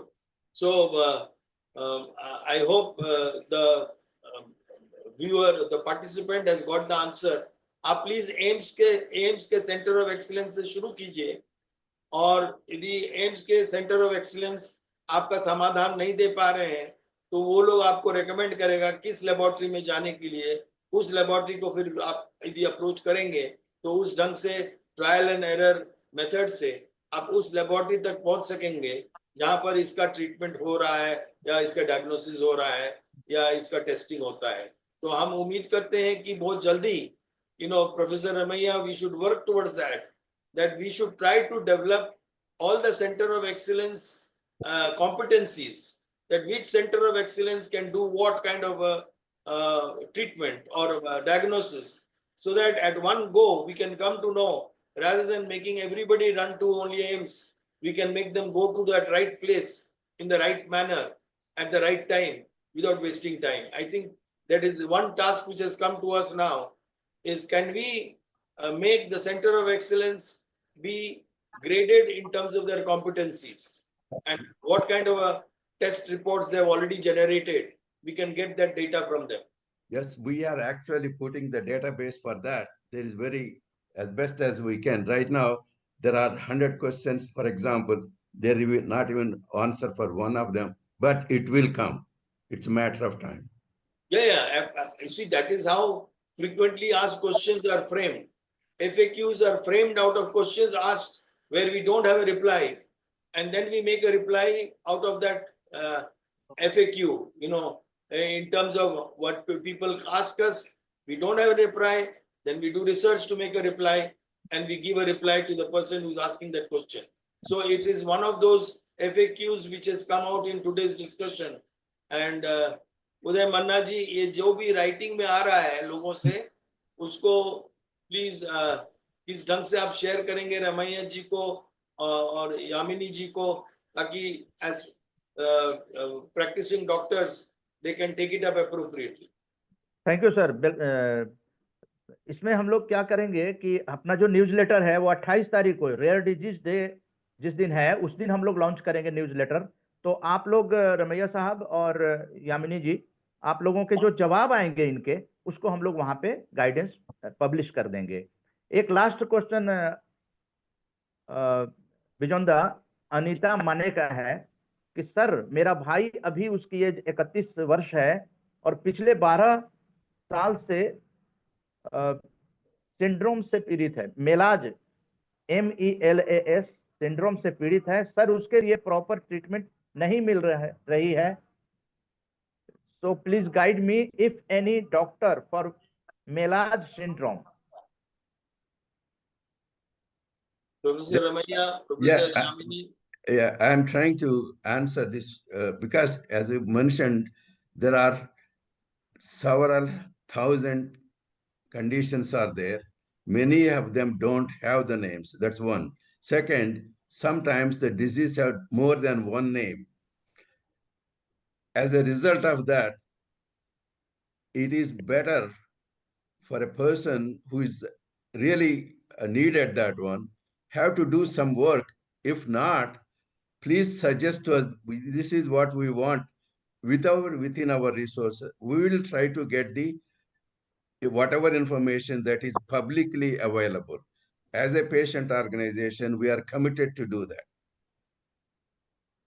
So, उदय मन्ना जी, आप please कुछ ढंग का जवाब बना के उनको भेजिए जिन्होंने डाला है ये आपको क्वेश्चन, ताकि आप रमैया जी को भेजेंगे तो फिर उनसे जवाब लेकर उन तक पहुंचा सकेंगे, क्योंकि अभी संभव नहीं है कि वो इमीडिएटली उस पर रिस्पॉन्ड करें। उनको थोड़ा रिसर्च करना होगा जवाब देने के पहले। Sweety ji, you want to say something? हाँ, यस सर, नमस्कार सबको ग्रुप में। और सब बहुत अच्छा डिस्कशन हुआ है और मेरे सिर्फ डॉक्टर त्रिपाठी से और सर से, बड़े सीनियर सर से सिर्फ 2 ही क्वेश्चन है कि एक तो मैं ये जानना चाहती हूँ जब डिसीज होती है तो इसके जैसे बुखार हुआ, मलेरिया हुआ, में सिम्टम्स पता लग जाते हैं, लेकिन इन जो डिसीज है इनके बारे में हमें कैसे पता लगता है, उसकी कोई गाइडलाइंस मिल जाए। और दूसरा क्वेश्चन मेरा ये है, यदि हमें पता लग जाता है कि हमें ये डिसीज हमें समझ नहीं आ रहा कि क्या हो रहा है, तो उसके लिए हमें कौन से टेस्ट कराने चाहिए? क्योंकि डॉक्टर तो बोलते थे आप सारे टेस्ट करा के आ जाइए। अब टेस्ट भी हम करा लेते हैं, उसके बाद भी वो नहीं डायग्नोस कर पाते कि भाई क्या रीजन है। तो ये 2 क्वेश्चन जरूर हैं, क्योंकि आजकल ये चीजें बहुत सुनने में आ रही है कि भाई हमें क्या हो गया, हमें नहीं पता, हमने टेस्ट कराया, टेस्ट में कुछ भी नहीं निकला। तो इस तरह की थोड़ी सी गाइडलाइन चाहिए। और अभी डॉक्टर त्रिपाठी ने जो बताया कि हमें फूड पे, बहुत चीज़ों पे कंसंट्रेट करके चलना चाहिए, उस पर तो हम करते ही हैं, लेकिन अगर डिसीज जैसी कुछ हो जाती है तो उसमें हमें कुछ खास प्रिकॉशंस लेने हैं या क्या करना है? जैसे वो भी प्रिंसिपल सर ने बताया कि वो बीमार हो गए, उनको पता ही नहीं लगा, और बाद में पता लगा तो उन्होंने प्रिकॉशंस ले ली। तो इस तरह की कुछ अच्छी सी, मतलब ऐसी कुछ अच्छी हमें गाइडेंस मिल जाए, जैसे कि अगर किसी को कुछ समझ नहीं आ रहा तो हम मुझसे ही कोई क्वेश्चन कर दे कि भाई मेरे को नहीं समझ में आ रहा, आप डॉक्टर पे चलो, मेरे को नहीं समझ में आ रहा। तो इस स्टेज पे हमें क्या करना चाहिए, थोड़ा सा ये गाइडलाइंस हमें मिले। और बाकी इतने एफर्ट्स हो रहे हैं, इसके लिए मैं बहुत थैंकफुल हूँ आप लोग की सबकी कि हम लोग इतना अच्छा काम कर रहे हैं। तो इसमें मुझे थोड़ी सी गाइडेंस आप दिलवाइए sir. Professor Ramaiah, my answer is this, sir. Guide what are the steps? Yeah, number one, many of these tests that you are talking about it, many of them have no relevance. Number two, many diseases takes years to get the correct diagnosis, going to many places. So these are the practical difficulties that you will come across no matter where you go. What she is wanting to know from you is, like, you go to a treating doctor and the treating doctor recommends certain tests and they are unable to diagnose in terms of the disease. At what stage does it come that you come to know that the patient is a victim of rare disease? Or how quickly one can come to know? Now, what is your experience? Yes, my experience is the following. Usually, if you go to a diabetics doctor, I'm just giving an example. He can only think that is the disease he knows. He doesn't know anything else. Number two, then he will suggest, many times they don't even suggest another place. If it is not right, go to another neurologist and see what he is saying. That's the only thing that I know to get the right place. Many times it takes years to get the proper diagnosis, proper facilities. I'm sorry, this is the state of art of these rare diseases today. There is no one quick place that I can suggest you go there, you will get diagnosis. I'm trying to be very honest and open to you. Yamini. Let me tell you that why it is called rare disease, because it takes long time for diagnosis. Okay, so what I would suggest, this is a common practice. People always go to the Ayurvedic doctor when they get no hope from allopathy, but to avoid it, because rare disease diagnosis itself is a very long process.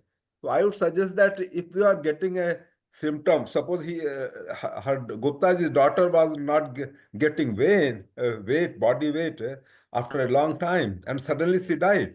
So when every nutrition is good but weight is not increasing, then they should start symptomatic treatment of Ayurveda along with all the tests. Let it go. In the age of 24, you will find that one day something has come, but up from the weight increase from young age to 24, at least she could have survived in a better quality of life.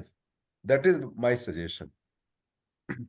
Yes, in fact, I was just going to suggest that, Sweetie ji, iska in brief उपाय यही है कि एक तो अभी हम लोग कभी भी ये नहीं उपलब्ध कर पा रहे हैं कि हमारा ट्रेडिशनल हेल्थ केयर जो है उस पे भी हम लोग को ध्यान देना चाहिए, जो हम लोग नहीं देते।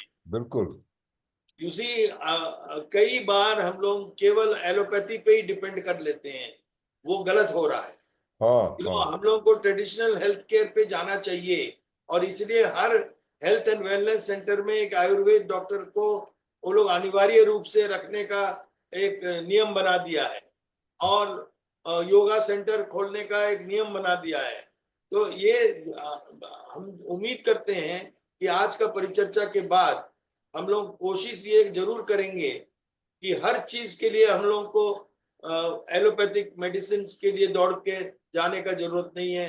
हम लोग ट्रेडिशनल हेल्थ केयर पे भी ध्यान देना चाहिए। एक तो ये, दूसरा, जैसे प्रोफेसर रमैया ने बताया है कि आप एक जनरल प्रैक्टिशनर्स के पास पहले जाते हैं, पहले तो आप सीधा कोई स्पेशलिस्ट के पास तो जाते नहीं है, आप एक जनरल प्रैक्टिशनर्स के पास जाते हैं। जनरल प्रैक्टिशनर आपको नेचुरली कोई ना कोई टेस्ट बताएगा आपका सिम्टम्स देखने के बाद, और उस टेस्ट के बाद ही, उस रिपोर्ट के बाद ही वो डिसाइड करता है कि उनका बस का है या वो स्पेशलिस्ट के पास भेजेंगे। एंड नेचुरली आप उस ढंग से फिर स्पेशलिस्ट के पास जाते हैं और स्पेशलाइज्ड ट्रीटमेंट लेते हैं।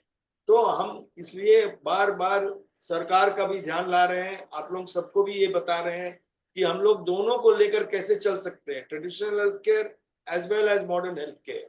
जब तक हम लोग इंटीग्रेटिव हेल्थ केयर पे नहीं जाएंगे, कई ऐसे डिजीजेस हैं जो ट्रीटमेंट हो सकता था लेकिन और कम पैसे में हो सकता था, जो आज हम लोग उससे वंचित हैं, हम लोग नहीं कर पा रहे हैं। क्या यामिनी जी हम राइट हैं कि रॉन्ग हैं? 100% राइट। देखिए, हम लोग तो कहते हैं कि सपोर्टिव में Ayurveda is not a medicine, it is a way of life. तो अगर वे ऑफ लाइफ इंप्रूवमेंट अगर शुरू से होने लगे तो अच्छा, दूसरा है कि हम लोग सिम्टम सिम्टम ट्रीटमेंट करते हैं। जैसे सिम्टम आपको आ रहा है और एलोपैथी से ठीक नहीं हो रहा है, तो way of life and diet बदला जाएगा आयुर्वेद के हिसाब से, तो कुछ आपका इंप्रूव होने लगेगा, तो और प्रोसेस डिले हो जाएगा। This is very important. Okay, Uday Manna ji, और कुछ बाकी रह गया?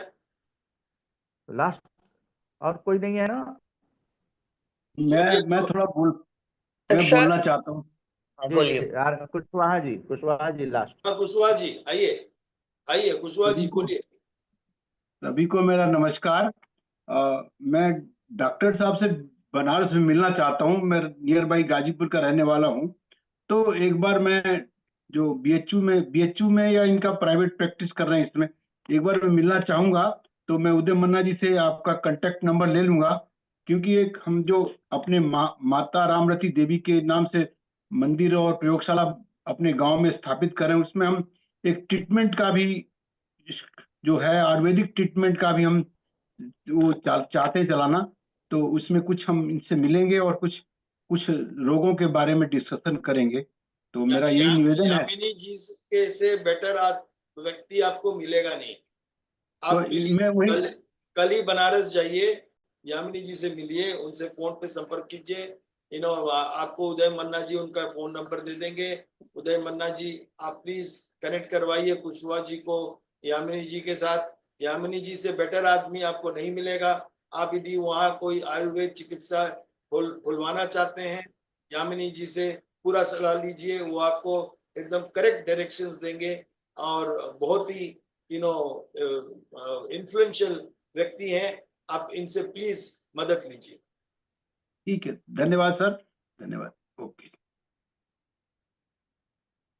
तो मुझे लगता है कि आज जो गहन विचार विमर्श हुआ है सर, अनंत या अनंत wants to say something.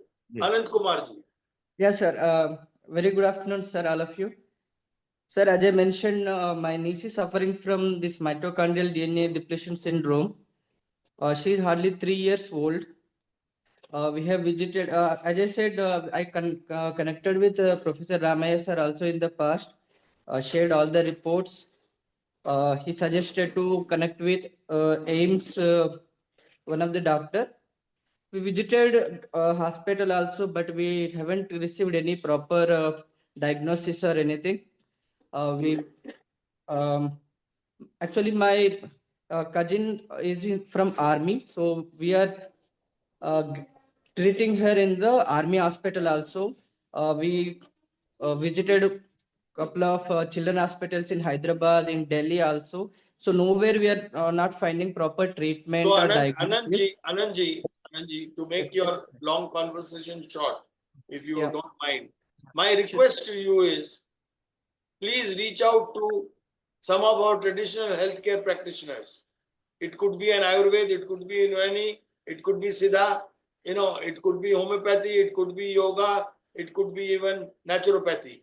My request to you is that go to some of these institutes and reach out to Yamini ji. He can also help you out. Because now I have traveled all over the country. I have gone through all these institutions which are existing in our country today, conducting a lot of research in various fields of traditional healthcare. Sometimes, to your surprise, you will find they will give a solution which you would have never got through modern science, through allopathy. I'm not saying anything is right or wrong. I'm saying that there is no harm in, as you have been going from here to there. Why don't you go and take care sometimes of getting an advice from a traditional healthcare practitioner in our country? And a lot of research is going on, and I'm sure your niece you said, Yes, sir. I'm sure your niece will recover, if you are able to reach out to that right kind of a treatment. Because yes, sir, I'm looking for that option, sir. Where I have to go, whom to contact? You get in touch with Yamini ji.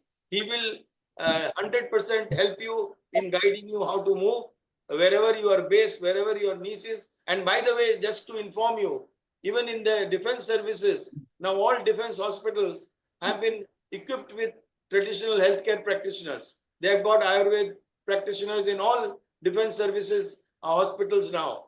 They have started it. So even in the defense service hospital, tell your family members to reach out to traditional healthcare practitioners like an Ayurveda practitioner or a Unani practitioner or a Siddha practitioner or a yoga practitioner. Please reach out to them because your niece is quite young now. So you can maybe be able to get a treatment which tomorrow can become a landmark in healthcare in the country. So don't confine yourself to only allopathy. Today, we are all trying to promote side by side that our traditional healthcare should also get importance as much as we give to modern science. I hope I've been able to answer your question. Yes, sir. Yes, sir. I wanted to have I connect with Yamini, sir, to get those details. You submit whatever papers you have got. You send it to him on email through attachment. Yamini ji will look at it and he will be able to advise you. Yamini ji, am I right or wrong? I don't know. Am I putting too much of pressure on you? No, you're not putting pressure. It is we will try to help him out. Yes, we should. We should try to do that. Yeah, thank you. Thank you so much. And very soon we will do an event where I will bring all the traditional healthcare providers, Unani, Siddha, homeopathy, all of them under one of our Sunday sessions at 11 o'clock. I will try to bring them. Yamini, sir, can I get your email on the chat, sir? Yeah, you will get everything. As I said, Uday Manna ji has got my horoscope. He knows when I was born, what is my age. He knows everything. How many children I have got. He knows everything. अनंत कुमार जी, अपना number आपने शायद दे दिया होगा chat box में. Yes, sir, I did. हाँ. तो आपको मिल जाएगा details. You will reach out to me. You sure, tell me where your niece is. We will get her in touch with the right people.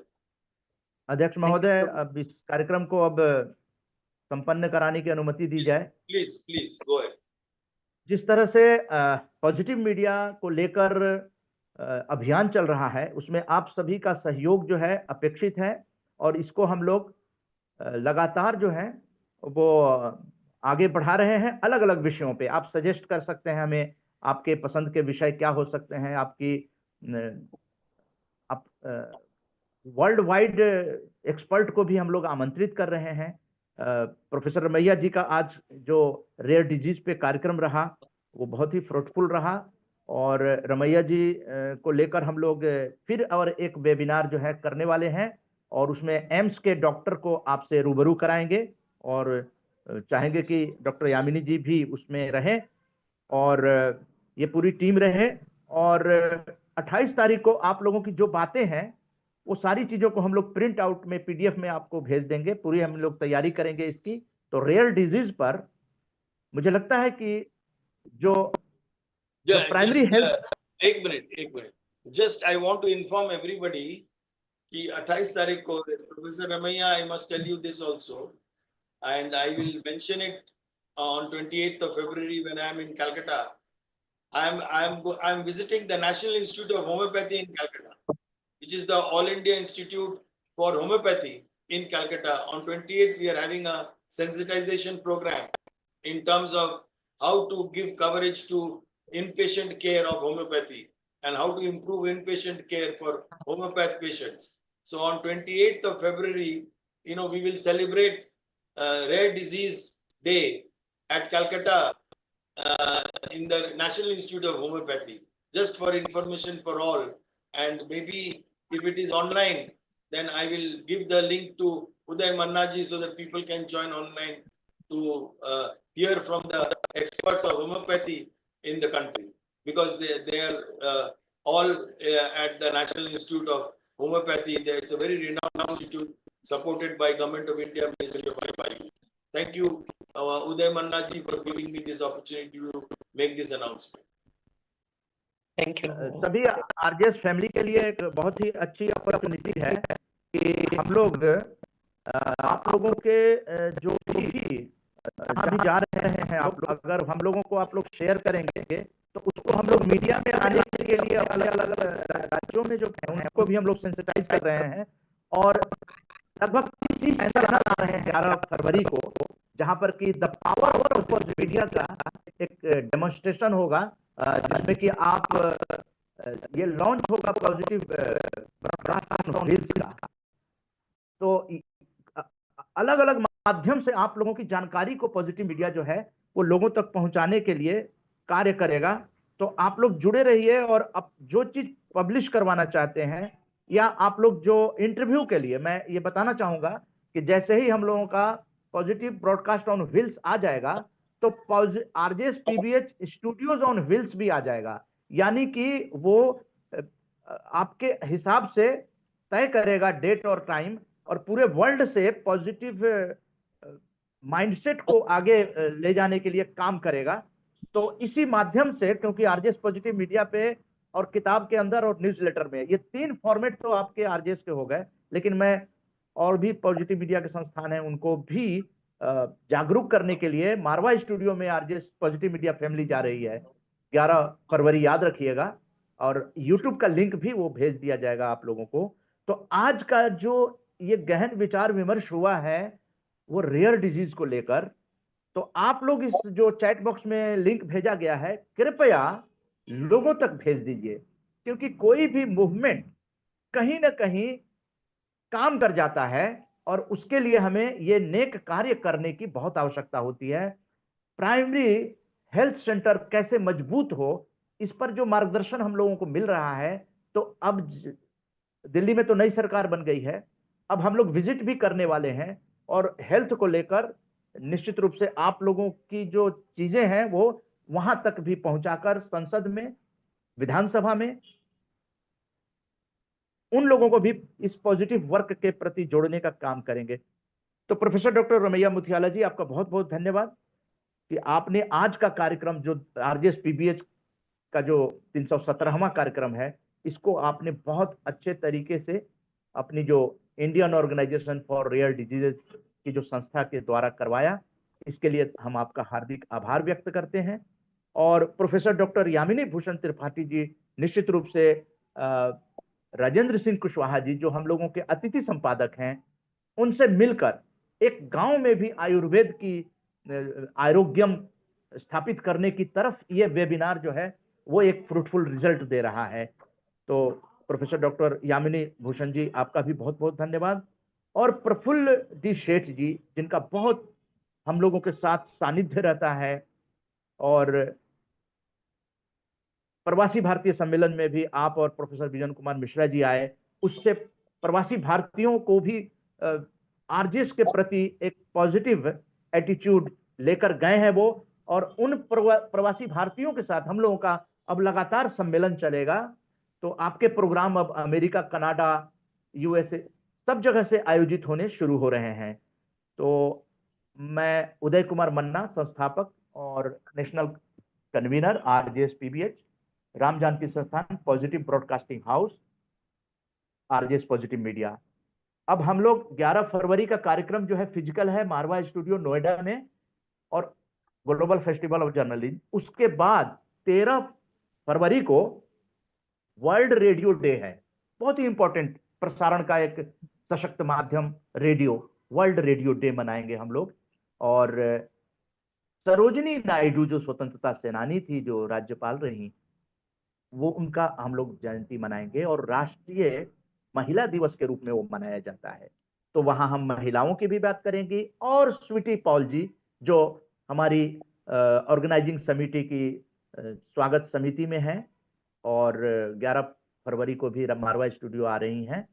Sweety Paul जी की माता जी और सासू जी, mother in law और mother, दोनों को ट्रिब्यूट करते हुए जो आरजेएस की एक मुहिम है, हम लोग बातचीत करेंगे शाम को 6 बजे। 13 फरवरी वर्ल्ड रेडियो डे और राष्ट्रीय महिला दिवस पर शाम को 6 बजे। तो ये अभी 2 कार्यक्रम, और तीसरा कार्यक्रम प्रवासी भारतीयों का जो है अंतर्राष्ट्रीय मातृभाषा दिवस मनाएंगे हम लोग 15 फरवरी को सायं 6 बजे। उसमें इंग्लैंड से, कनाडा से और डिफरेंट देशों से प्रवासी भारतीय जुड़ेंगे। तो आप सभी का हृदय से नमन, आभार, और टेक्निकल टीम का, सोशल मीडिया टीम का और अपनी क्रिएटिव टीम का, उसको काफी सशक्त किया जा रहा है, नए नए लोगों को इसके साथ जोड़ा जा रहा है। तो आप सब बने रहिए। अगला कार्यक्रम हम लोग फिजिकल मारवा स्टूडियो नोएडा में 2 बजे से करेंगे, 11 फरवरी मंगलवार का दिन। तो ये आपका मंच है, इसको मजबूत कीजिए और इस मंच के माध्यम से डॉक्यूमेंटेशन में भाग लीजिए। आपका दस्तावेजीकरण किया जा रहा है। तो आप सभी का धन्यवाद। जय हिंद, जय भारत। सकारात्मक सॉन्ग के साथ यह कार्यक्रम संपन्न हो जाएगा।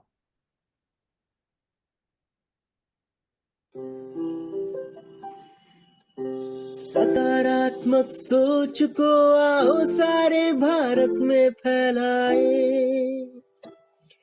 सकारात्मक ऊर्जा का आओ सब में संचार कराए। ऐसा ना हो कि हम अपनी जिम्मेदारी भूल न जाए, क्यों इंतजार करें हम किसी का, आओ एक मशाल जलाए। सकारात्मकता के उदय का चलिए हम उद्घोष कराए। RJS जय हिंद के नारों से अपना देश जगाए, RJS वंदे मातरम से सारी सरकार